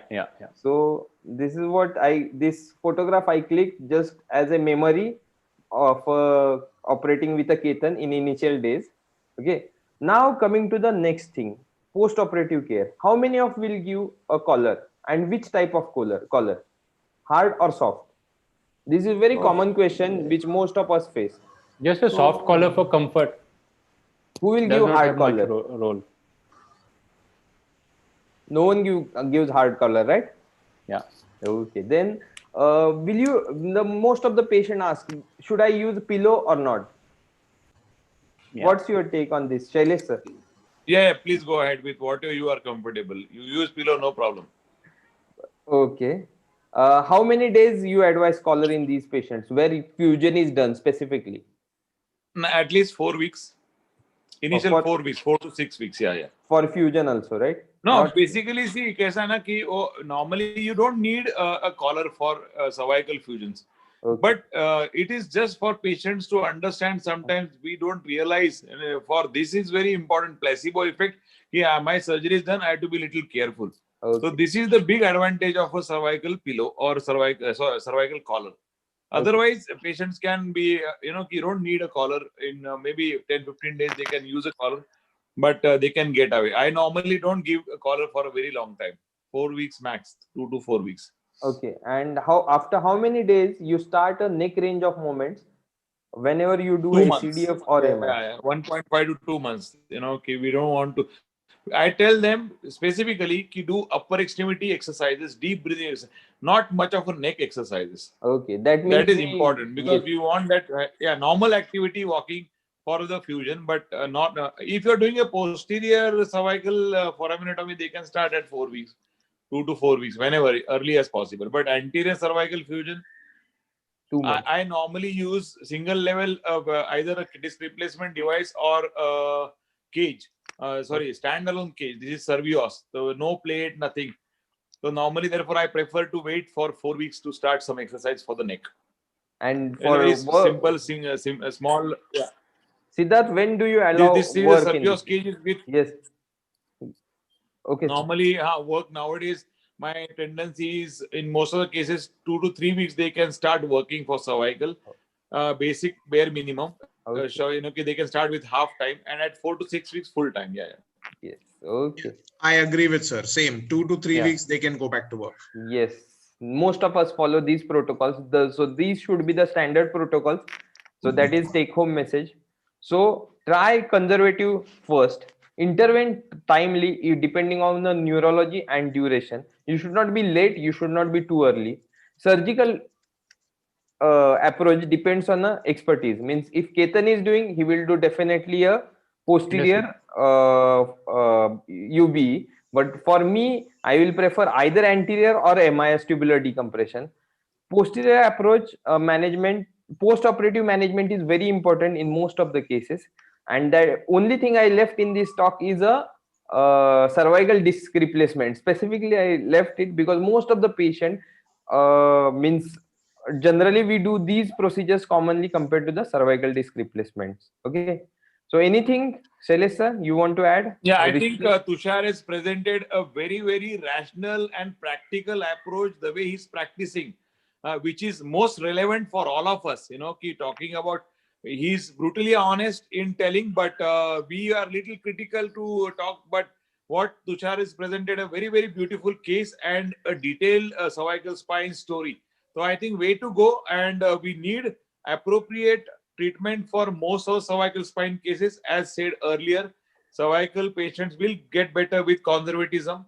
Pain block is a less role for cervical foramen or epidural. You can do a facet block in patients with neck pain only, or not much of a leg arm radiation. And surgery, you have to decide which surgery you are comfortable in, how well trained you are, because cervical spine surgery is a very easy surgery. It is straightforward surgery, anterior cervical, but the complications can be devastating.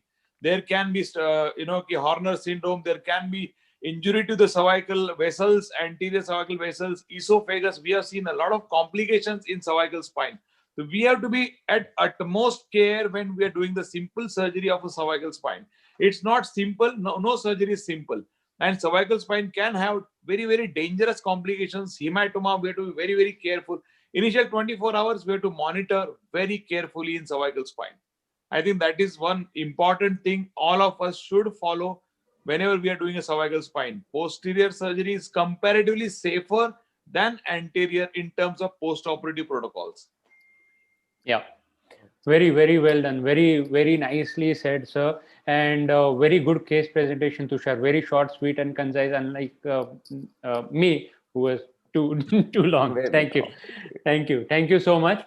I really thank each and every one of you, Tushar, Rishikesh, Shardul, Siddharth, for taking your time out and delivering these excellent talks.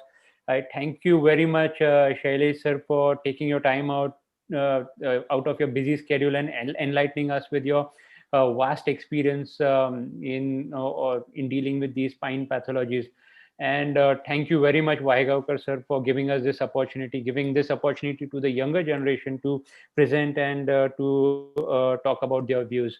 That's a very, very good gesture from you. And thank you very much, POS, for giving us this platform. And yeah, just like all the spine parties, even the spine academics, they run late. Shailesh sir can really relate to this. No, I think Pune is the Oxford of the East, they used to say. Now it is becoming Oxford of orthopedics and spine. So I think thank you all of you for being there. And this is a New Year activity. Looking forward for a bright and good New Year to all of you. Wish you a happy New Year, guys. Stay connected, stay safe. And thank you, POS, Abhijit sir and Karne sir, for giving all of us this opportunity. Mayur for giving a brilliant concept for this common pathologies, and all my colleague faculty for giving their wonderful time and sharing their experience. Thank you all. Stay safe and have a happy weekend. Thank you. Thank you. Thank you everyone on behalf of the Pune Orthopedic Society. I really appreciate your time.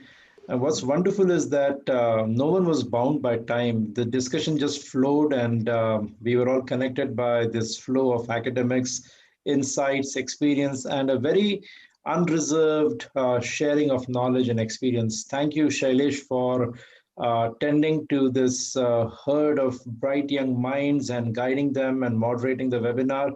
Thank you, Mayur, for doing this at such a short notice and having an excellent faculty. POS is by the members, for the members, and of the members, and I'm sure that this will serve as a cue to many more webinars and an exchange of knowledge and science. And we need to identify young talent, young minds, bright minds, and bring them all together on this platform.